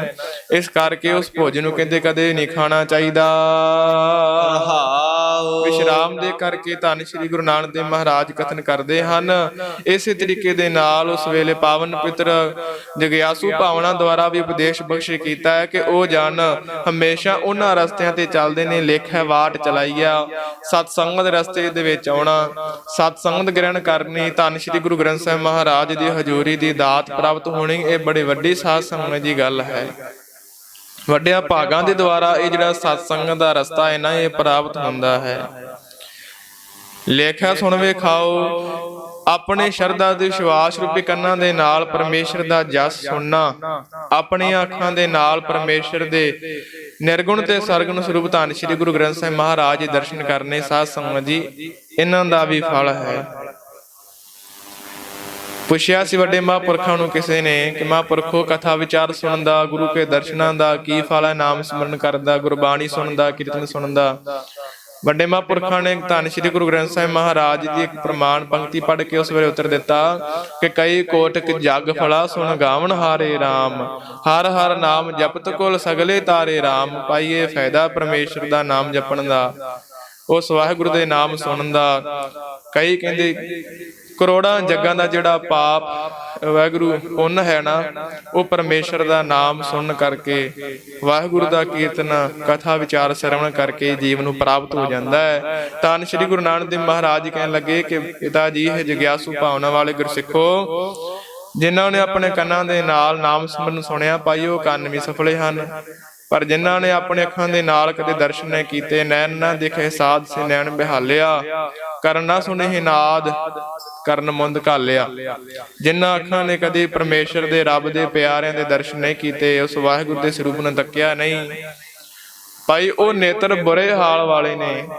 ਕਹਿੰਦੇ ਇਹੋ ਜਿਹੇ ਤੇ ਨਿਰੇ ਨੇਤਰ ਜਿਹੜੇ ਨਾ ਖੁੱਤੀਆਂ ਹੀ ਨੇ, ਮੰਨਣਾ ਕਰੋ ਖੁੱਡੇ ਬਣੇ ਪਏ, ਅੱਖਾਂ ਦੇ ਵਿੱਚ ਹੈ ਹੀ ਨਹੀਂ। ਫਿਰ ਭਾਈ ਕੰਨਾਂ ਦੀ ਕੀ ਹਾਲਤ ਦਰਸਾਉਂਦੇ ਨੇ, ਕਹਿੰਦੇ ਇਹੋ ਜਿਹੇ ਕੰਨਾਂ ਨੂੰ ਤੇ ਸਿੱਕਾ ਢਾਲ ਕਰਕੇ ਕੰਨਾਂ ਉਹਦੇ ਪਿਘਲਾ ਕੇ ਪਾ ਦੋ, ਕੰਨਾਂ ਦੇ ਜਿਹੜੀਆਂ ਮੋਰੀਆਂ ਛੇਕ ਹੀ ਬੰਦ ਕਰ ਦੋ, ਜਿਨ੍ਹਾਂ ਦੇ ਨਾਲ ਕੁਝ ਬੰਦੇ ਨੂੰ ਸੁਣੇ ਹੀ ਨਾ, ਜੇ ਰੱਬ ਦਾ ਨਾਂ ਹੀ ਨਹੀਂ ਸਰਵਣ ਕਰਨਾ। ਤੇ ਇਸ ਕਰਕੇ ਉਹ ਨੇਤਰ, ਉਹ ਚਰਨ, ਉਹ ਹੱਥ, ਉਹ ਨਸਾਤ ਸਮਝ ਇਸ ਤਰੀਕੇ ਦੇ ਨਾਲ ਹਰੇਕ ਦਾ ਕੱਲਾ ਕੱਲਾ ਅੰਗ ਵੱਡਿਆਂ ਭਾਗਾਂ ਵਾਲਾ ਹੈ। ਸਾ ਰਸਨਾ ਧਨ ਧਨ ਹੈ ਮੇਰੀ ਜਿੰਦੜੀਏ, ਜੋ ਗਾਵੇ ਹਰ ਪ੍ਰਭ ਕੇਰੇ ਰਾਮ। ਉਹ ਰਸਨਾ ਵੀ ਧਨ ਹੈ, ਉਹ ਚਰਨ ਧਨ ਨੇ ਜਿਨ੍ਹਾਂ ਦੇ ਨਾਲ ਪਰਮੇਸ਼ਰ ਦਾ ਜਾਂ ਸਰਵਣ ਕਰੀਦਾ, ਪਰਮੇਸ਼ਰ ਦਾ ਦਰਗਾਹ ਵਿੱਚ ਚੱਲ ਕਰਕੇ ਆਈਦਾ ਹੈ। ਉਹ ਸਵਾਸ ਭਲੇ ਨੇ ਭਾਈ ਨੰਦ ਲਾਲ ਜੀ ਕਥਨ ਕਰਦੇ, ਜਿਹੜੇ ਪਰਮੇਸ਼ਰ ਦੀ ਹਜ਼ੂਰੀ ਵਿੱਚ ਲਏ ਜਾਣ, ਜਿਹੜੇ ਗੁਰੂ ਕੇ ਨਾਮ ਦੇ ਨਾਲ, ਜਿਨ੍ਹਾਂ ਸਾਹਾਂ ਦੇ ਨਾਲ ਨਾਮ ਜਪਿਆ ਜਾਵੇ, ਉਮਰ ਸੋਈ ਵਿੱਚ ਲੇਖੇ ਦੇ, ਜੋ ਯਾਦ ਸਾਈਂ ਦੀ ਵਿੱਚ ਗੁਜਰੈ ਪੈਂਦੀ ਮੁਜਰੈ। ਭਾਵ ਦਰਗਾਹ ਵਿੱਚ ਉਹ ਸਵਾਸ ਲੇਖੇ ਵਿੱਚ ਪੈਣੇ ਆ, ਜਿਹੜੇ ਸਾਹ ਆਪਾਂ ਗੁਰੂ ਕੀ ਹਜ਼ੂਰੀ ਵਿੱਚ ਲਏ ਨੇ, ਜਿਹੜੇ ਨਾਮ ਜਪਣ ਲੱਗਿਆ ਲਏ ਨੇ। ਇਸੇ ਤਰੀਕੇ ਦੇ ਨਾਲ ਫਿਰ ਸਾਧ ਸੰਗਤ ਜਿਹੜੇ ਆ ਪੜ੍ਹਿਆਂ ਲਿਖਿਆਂ ਤੋਂ ਵੀ ਪੁੱਛਣ ਜਾਈਏ ਤਾਂ ਇਹੋ ਉੱਤਰ ਦਿੰਦੇ ਆ, ਮਾਇਆ ਤੇ ਸੰਸਾਰ ਦੀ ਜਿਹੜੀ ਰਚਨਹਾਰੀ ਹੈ, ਇਹ ਧੋਖਣ ਜਾਣ ਵਾਲੀ ਹੈ, ਧੋਖਾ ਦੇਣ ਵਾਲੀ ਹੈ। ਫਿਰ ਇਸ ਤਰੀਕੇ ਦੇ ਨਾਲ ਫਰਮਾਉਂਦੇ ਦੇ ਨਾਮ ਵਿਸਾਰਿਆ, ਅਗਿਆਨੀ ਜੀਵ ਨੇ ਤੇ ਪਰਮੇਸ਼ਰ ਦਾ ਨਾਮ ਵਿਸਾਰ ਦਿੱਤਾ ਹੈ, ਨਾ ਤਿਸ ਇਹੋ ਨਾ ਉਹ। ਇਸ ਤੋਂ ਭਾਵ ਅਰਥ ਲੈਣਾ ਕਿ ਜੀਵ ਨੇ ਤਤਵੰ ਪਰਮੇਸ਼ਰ ਦੇ ਨਾਮ ਨੂੰ ਜਾਣਨਾ ਨਹੀਂ ਕੀਤਾ, ਜੋ ਤਤ ਪਦ ਦਾ ਲਖ ਅਰਥ ਹੈ। ਤਤ ਤੋਂ ਭਾਵ ਪਰਮੇਸ਼ਰ, ਉਹ ਇਹੋ ਕੀ ਹੈ, ਤਵੰ ਪਦ ਨੂੰ ਜਾਣਨਾ ਨਹੀਂ ਕੀਤਾ। ਜੀਵਨ ਮਰਨਾ ਜਾਏ ਕੈ, ਜਾਏ ਕੈ ਤੋਂ ਭਾਵ ਸਾਧ ਸੰਗਤ ਦੀ ਪੈਦਾ ਹੋ ਕਰਕੇ, ਜਨਨ ਨੂੰ, ਪੈਦਾ ਹੋਣ ਨੂੰ, ਇਸ ਸੰਸਾਰ ਜਦੋਂ ਜਨਮ ਲਿਆ ਜੀਵ ਨੇ, ਜੀਵਨ ਮਰਨਾ, ਜਿਸ ਦਿਨ ਤੋਂ ਜਨਮ ਹੋ ਗਿਆ ਮਰਨ ਮੌਤ ਤੱਕ, ਇਥੇ ਖਾਜੈ ਕਾਲ। ਧੰਨ ਸ੍ਰੀ ਗੁਰੂ ਨਾਨਕ ਦੇਵ ਮਹਾਰਾਜ ਸਮਝਾਉਣ ਲੱਗੇ ਕਿ ਜਿਹੜਾ ਕਾਲ ਹੈ ਨਾ, ਸਮਾਂ, ਜੀਵ ਨੂੰ ਇੱਥੇ ਹੀ ਖਾਣ ਵਾਲਾ ਹੈ, ਇੱਥੇ ਹੀ ਸਾਧ ਸੰਗਤ ਜੀ ਕਹਿੰਦੇ ਭਖਣ ਵਾਲਾ ਹੈ। ਜਦੋਂ ਦਾ ਜੀਵ ਨੇ ਜਨਮ ਲੈ ਲਿਆ, ਉਸ ਦਿਨ ਤੋਂ ਜਿਹੜੀ ਇਸ ਦੀ ਉਮਰ ਹੈ ਨਿਤਾ ਪ੍ਰਤੀ ਨਿਤ ਕਹਿੰਦੇ ਘਟਣ ਲੱਗ ਪਈ, ਇਸ ਦੇ ਸਵਾਸ ਘਟਣ ਲੱਗ ਪਏ। ਪਰ ਜੋ ਸਾਧ ਸੰਗਤ ਜੀ ਗਿਆਨੀ ਜੀਵ ਹੈ, ਉਸ ਨੇ ਸਮਝ ਲਿਆ ਕਿ ਮੈਂ ਬੜਾ ਵੱਡਾ ਹੋ ਰਿਹਾ। ਭਗਤ ਕਬੀਰ ਸਾਹਿਬ ਜੀ ਦੱਸਦੇ, ਕਹਿੰਦੇ ਮਾਂ ਬੜੀ ਖੁਸ਼ ਹੁੰਦੀ ਹੈ ਜਿਉਂ ਜਿਉਂ ਪੁੱਤਰ ਵੱਡਾ ਹੁੰਦਾ ਹੈ, ਪਰ ਉੱਤੇ ਜਿਹੜਾ ਧਰਮਰਾਜ ਹੈ ਨਾ, ਕਹਿੰਦੇ ਉਹ ਵੀ ਬੜਾ ਖੁਸ਼ ਹੁੰਦਾ ਹੈ ਕਿ ਵੇਖ ਮਾਂ ਨੂੰ ਪਤਾ ਹੀ ਨਹੀਂ ਹੈ ਕਿ ਇਸ ਦੀ ਮੌਤ ਨੇੜੇ ਆ ਰਹੀ ਹੈ। ਧਰਮਰਾਜਾ ਇਸ ਗੱਲ ਨੂੰ ਵੇਖ ਕੇ ਹੱਸਦਾ ਹੈ ਕਿ ਵੇਖ ਇਸ ਦੀ ਮੌਤ ਨੇੜੇ ਆ ਰਹੀ ਹੈ, ਮੇਰੇ ਕੋਲ ਆਉਣ ਵਾਲਾ ਹੈ। ਤੇ ਮਾਂ ਨੂੰ ਇਸ ਗੱਲ ਦਾ ਭੁਲੇਖਾ ਹੁੰਦਾ ਹੈ ਕਿ ਮੇਰਾ ਪੁੱਤਰ ਵੱਡਾ ਹੋ ਰਿਹਾ ਹੈ। ਮਾਂ ਨੂੰ ਇਸ ਗੱਲ ਦੀ ਬੜੀ ਖੁਸ਼ੀ ਹੁੰਦੀ ਹੈ, ਵੱਡਾ ਹੋਵੇਗਾ, ਧਨ ਖਟੇਗਾ, ਪੈਸਾ ਕਮਾਏਗਾ, ਫਿਰ ਮੇਰੀ ਇਸ ਤਰੀਕੇ ਦੇ ਨਾਲ ਘਰ ਦੀ ਸੋਹਣੀ ਨਹੁੰ ਲਿਆ ਕੇ ਵਿਆਹੇਗਾ, ਮੇਰੇ ਸੇਵਾ ਕਰਨਗੇ। ਮਾਂ ਨੂੰ ਇਸ ਗੱਲ ਦੀ ਜਿਹੜੀ ਆਸਾ ਲੱਗੀ ਹੁੰਦੀ ਹੈ। ਪਰ ਇਸ ਗੱਲ ਤੋਂ ਅਣਜਾਣ ਹੈ ਕਿ ਜਨਨੀ ਜਾਣ ਸੁਤ ਵੱਡਾ ਹੋਤ ਹੈ, ਇਤਨਾ ਕੋ ਨਾ ਜਾਣੇ ਜੇ ਦਿਨ ਦਿਨ ਅਵਧ ਘਟਦਾ ਹੈ। ਇਹ ਨਹੀਂ ਜਾਣਦੀ ਕਿ ਇਸ ਦੀ ਉਮਰ ਤਾਂ ਭਾਈ ਮੌਤ ਦੇ ਨੇੜੇ ਜਾ ਰਹੀ ਹੈ। ਧੰਨ ਸ੍ਰੀ ਗੁਰੂ ਨਾਨਕ ਦੇਵ ਮਹਾਰਾਜ ਜੀ ਕਹਿਣ ਲੱਗੇ ਕਿ ਭਾਈ ਵੇਖੋ, ਜਿਸ ਦਿਨ ਤੋਂ ਜੀਵ ਜੰਮਿਆ ਉਸ ਦਿਨ ਤੋਂ ਮਰਨ ਤੱਕ ਜਿਹੜਾ ਇੱਥੇ ਹੀ ਕਾਲ ਨੇ ਜਿਹੜਾ ਭਖਣ ਕਰ ਲੈਣਾ ਹੈ। ਜਿੱਥੇ ਬਹਿ ਸਮਝਾਈ ਹੈ, ਭਾਈ ਜਿੱਥੇ ਬਹਿ ਕਰਕੇ ਇਸ ਜੀਵ ਨੂੰ ਸਮਝਾਉਣਾ ਚਾਹੀਦਾ ਹੈ। ਜਿੱਥੇ ਕੋਏ ਨਾ ਚੱਲਿਓ ਨਾਲ, ਉੱਥੇ ਸਾਧ ਸੰਗਤ ਜੀ ਕਿਸੇ ਨੇ ਨਾਲ ਨਹੀਂ ਜਾਣਾ। ਇਸ ਸੰਸਾਰ ਤੇ ਜਿੰਨੇ ਵੀ ਜੀਵ ਹੈ ਇੱਥੇ ਤੇ ਬੜੇ ਗੱਲਾਂ ਕਰਦੇ, ਇੱਥੇ ਬੜਾ ਸਾਥ ਦਿੰਦੇ ਆ ਭਾਈ, ਜਿੱਥੇ ਜਾਏਗਾ ਤੇਰੇ ਨਾਲ ਆ। ਧੰਨ ਸ੍ਰੀ ਗੁਰੂ ਨਾਨਕ ਦੇਵ ਮਹਾਰਾਜ ਜੀ ਕਹਿਣ ਲੱਗੇ ਕਿ ਭਾਈ ਜਿਸ ਜਗ੍ਹਾ ਤੇ ਤਾਂ ਜੀਵ ਦਾ ਲੇਖਾ ਜੋਖਾ ਹੋਣਾ ਹੈ, ਜਿੱਥੇ ਕੋਈ ਸਮਝ ਪੈਣੀ ਹੈ ਜਾ ਕਰਕੇ ਜੀਵ ਨੂੰ, ਉੱਥੇ ਤਾਂ ਸੰਸਾਰ ਦੇ ਵਿੱਚੋਂ ਕਿਸੇ ਨੇ ਵੀ ਨਾਲ ਨਹੀਂ ਜਾਣਾ। ਵਾਲੇ ਜਿਤੜੇ, ਭਾਈ ਜਿੰਨੇ ਵੀ ਜਿਨੇ ਸੰਸਾਰ ਦੇ ਤਿਆਦਕ ਤੇ ਰਿਸ਼ਤੇਦਾਰ ਸਕੇ ਸੰਬੰਧੀ ਰੋਣ ਵਾਲੇ ਹਨ। ਸਭ ਬੰਨੇ ਪੰਡ ਪਰਾਲ। ਇਹ ਮੰਨਣਾ ਕਰ ਕਿ ਸਾਰੇ ਜਿਹੜੇ ਸੰਸਾਰ ਦੇ ਵਿੱਚ ਹੀ ਜਿਹੜੀਆਂ ਪਰਾਲੀ ਦੀਆਂ ਪੰਡਾਂ ਹਨ, ਸੁਆਹ ਹੋਣ ਵਾਲੀਆਂ, ਛੇਤੀ ਦੇ ਨਾਲ ਸੜਨ ਵਾਲੀਆਂ, ਉਹ ਬੰਨਣ ਵਾਲੇ ਹਨ। ਇਸ ਤਰੀਕੇ ਦੇ ਨਾਲ ਦੁਬਾਰਾ ਤੋਂ ਪੰਕਤੀ ਪੜ੍ਹਦੇ ਹੋ। ਜੀਵਨ ਮਰਣਾ ਜਾਏ ਕੈ ਇਥੈ ਖਾਜੈ ਕਾਲ। ਧੰਨ ਸ੍ਰੀ ਗੁਰੂ ਨਾਨਕ ਦੇਵ ਮਹਾਰਾਜ ਜੀ ਸਮਝਾਉਣ ਲੱਗੇ ਕਿ ਹੇ ਜੀਵ, ਇਹ ਸਰਵਣ ਕਰ ਕੇ ਸੰਸਾਰ ਦੇ ਵਿੱਚ ਜਿਹੜਾ ਤੇਰਾ ਸਮਾਂ ਹੈ ਉਹ ਕਿਸ ਤਰ੍ਹਾਂ ਤੂੰ ਗੁਜ਼ਾਰਿਆ ਹੈ, ਆਪਣੀ ਉਮਰਾਂ ਦੇ ਵੱਲ ਜਰਾ ਧਿਆਨ ਦੇ। ਜਿਸ ਦਿਨ ਤੋਂ ਤੇਰਾ ਜਨਮ ਹੋ ਜਾਂਦਾ ਹੈ, ਜੀਵਨ ਮਰਨਾ ਜਾਇਕ ਹੈ। ਜਾਇਕ ਤੋਂ ਭਾਵ ਮੌਤ ਤੱਕ, ਜਿੱਥੋਂ ਤੱਕ ਤੇਰਾ ਅਖੀਰਲੇ ਸਾਹ ਜਿਹੜੇ ਆ ਉਹ ਜਾਣੇ ਪੁੱਜਣੇ ਆ, ਉੱਥੋਂ ਤੱਕ ਵੇਖ ਤੇਰੀ ਹਾਲਤ ਕੀ ਹੈ। ਇੱਥੇ ਖਾਜੈ ਕਾਲ। ਖਾਜ ਤੋਂ ਭਾਵ ਕਾਲ ਦਾ ਸਮਾਂ, ਤੇ ਖਾਜ ਤੋਂ ਭਾਵ ਸਾਰਾ ਸਮਾਂ ਕੀ ਕੀਤਾ ਇਸਨੇ ਖਾਣ ਪੀਣ ਵਿੱਚ ਗਵਾ ਦਿੱਤਾ। ਜੋ ਜੀਵ ਸਾਧ ਸੰਗਤ ਜੀ ਕਿੰਨੇ ਸਮੇਂ ਤੋਂ ਲੱਗਦਾ ਹੈ ਇਹ ਸੰਸਾਰ ਦੇ ਪਦਾਰਥਾਂ ਦੇ ਭਖਣ ਕਰੀ ਜਾਂਦਾ ਹੈ। ਇਥੋਂ ਤੱਕ ਆਪ ਤੇ ਪਦਾਰਥ ਖਾ ਲਏ, ਜਮਾ ਕਰ ਲਿਆ, ਗਾਂ ਆਪਣੀ ਆਉਣ ਵਾਲੀਆਂ ਪੀੜ੍ਹੀਆਂ ਵਾਸਤੇ ਇਕੱਠੇ ਕਰੀ ਜਾ ਰਿਹਾ ਹੈ। ਇਹ ਪਤਾ ਨਹੀਂ ਕਿ ਅੱਗੇ ਸਾਧ ਸੰਗਤ ਜੀ ਕਿਸੇ ਨੇ ਕਿੰਨਾ ਚਿਰ ਰਹਿਣਾ ਜਾਂ ਨਹੀਂ, ਪਰ ਫਿਰ ਵੀ ਕਹਿੰਦੇ ਗਿਆਨੀ ਜੀਵ ਹੈ, ਇਹਨਾਂ ਨਹੀਂ ਇਸ ਨੂੰ ਪਤਾ। ਸਾਰਾ ਹੀ ਸਮਾਂ ਜਿਹੜਾ ਇਸ ਨੇ ਪਦਾਰਥਾਂ ਨੂੰ ਭਖਣ ਕਰਨ ਦੇ ਵਿੱਚ ਲਗਾ ਦੇਣਾ ਕੀਤਾ। ਜਿੱਥੈ ਬਹਿ ਸਮਝਾਈਐ ਤਿੱਥੈ ਕੋਏ ਨਾ ਚੱਲਿਓ ਨਾਲ। ਪਰ ਇਹਨਾਂ ਨੇ ਇਸ ਨੂੰ ਪਤਾ ਕਿ ਜਿਨ੍ਹਾਂ ਵਾਸਤੇ ਇਸ ਨੇ ਇੰਨੇ ਪਦਾਰਥ ਇਕੱਠੇ ਕੀਤੇ, ਜਿਨ੍ਹਾਂ ਧੀਆਂ ਪੁੱਤਰਾਂ ਵਾਸਤੇ ਇਸ ਨੇ ਬੜੀ ਮਿਹਨਤ ਮਸ਼ੱਕਤ ਕਮਾਈ ਕੀਤੀ, ਉਹਨਾਂ ਦੇ ਵਿੱਚੋਂ ਸਾਧ ਸੰਗਤ ਜਿਸ ਦੇ ਨਾਲ ਕਹਿੰਦੇ ਕਿਸੇ ਦੇ ਨਾਲ ਨਹੀਂ ਜਾਣਾ। ਰੋਵਣ ਵਾਲੇ ਜੇਤੜੇ ਸਭ ਬੰਨੇ ਪੰਡ ਪਰਾਲ। ਇਹ ਜਿੰਨੇ ਸੰਸਾਰ ਦੇ ਵਿੱਚ ਜਿਹੜੇ ਤੇਰੇ ਮਿੱਤਰ ਸਕੇ ਸੰਬੰਧੀ ਭਾਈ ਦਿਸਦੇ ਆ ਨਾ, ਇਹਨਾਂ ਦਾ ਸਾਥ ਭਾਈ ਸਿਰਫ ਬੜੀਆਂ ਤੱਕ ਹੈ। ਸੰਸਾਰ ਦੇ ਵਿੱਚ ਜੀਵ ਦੇ ਮਹਾਂਪੁਰਖਾਂ ਦਰਸਾਇਆ ਕਿ ਤਿੰਨ ਮਿੱਤਰ ਜਿਹੜੇ ਆ ਮੰਨੇ ਜਾਂਦੇ ਆ। ਇੱਕ ਮਨੁੱਖ ਦੇ ਤਿੰਨ ਮਿੱਤਰ ਹੁੰਦੇ ਆ ਅਸਲ ਦੇ ਵਿੱਚ। ਪਹਿਲੇ ਮਿੱਤਰ ਹੁੰਦੇ ਆ ਕਰਮ, ਦੂਜੀ ਹੁੰਦੀ ਆ ਮਾਇਆ, ਤੀਜੇ ਮਿੱਤਰ ਕੌਣ ਹੈ? ਜਿਹੜੇ ਸੰਸਾਰ ਦੇ ਸਕੇ ਸੰਬੰਧੀ ਰਿਸ਼ਤੇਦਾਰ।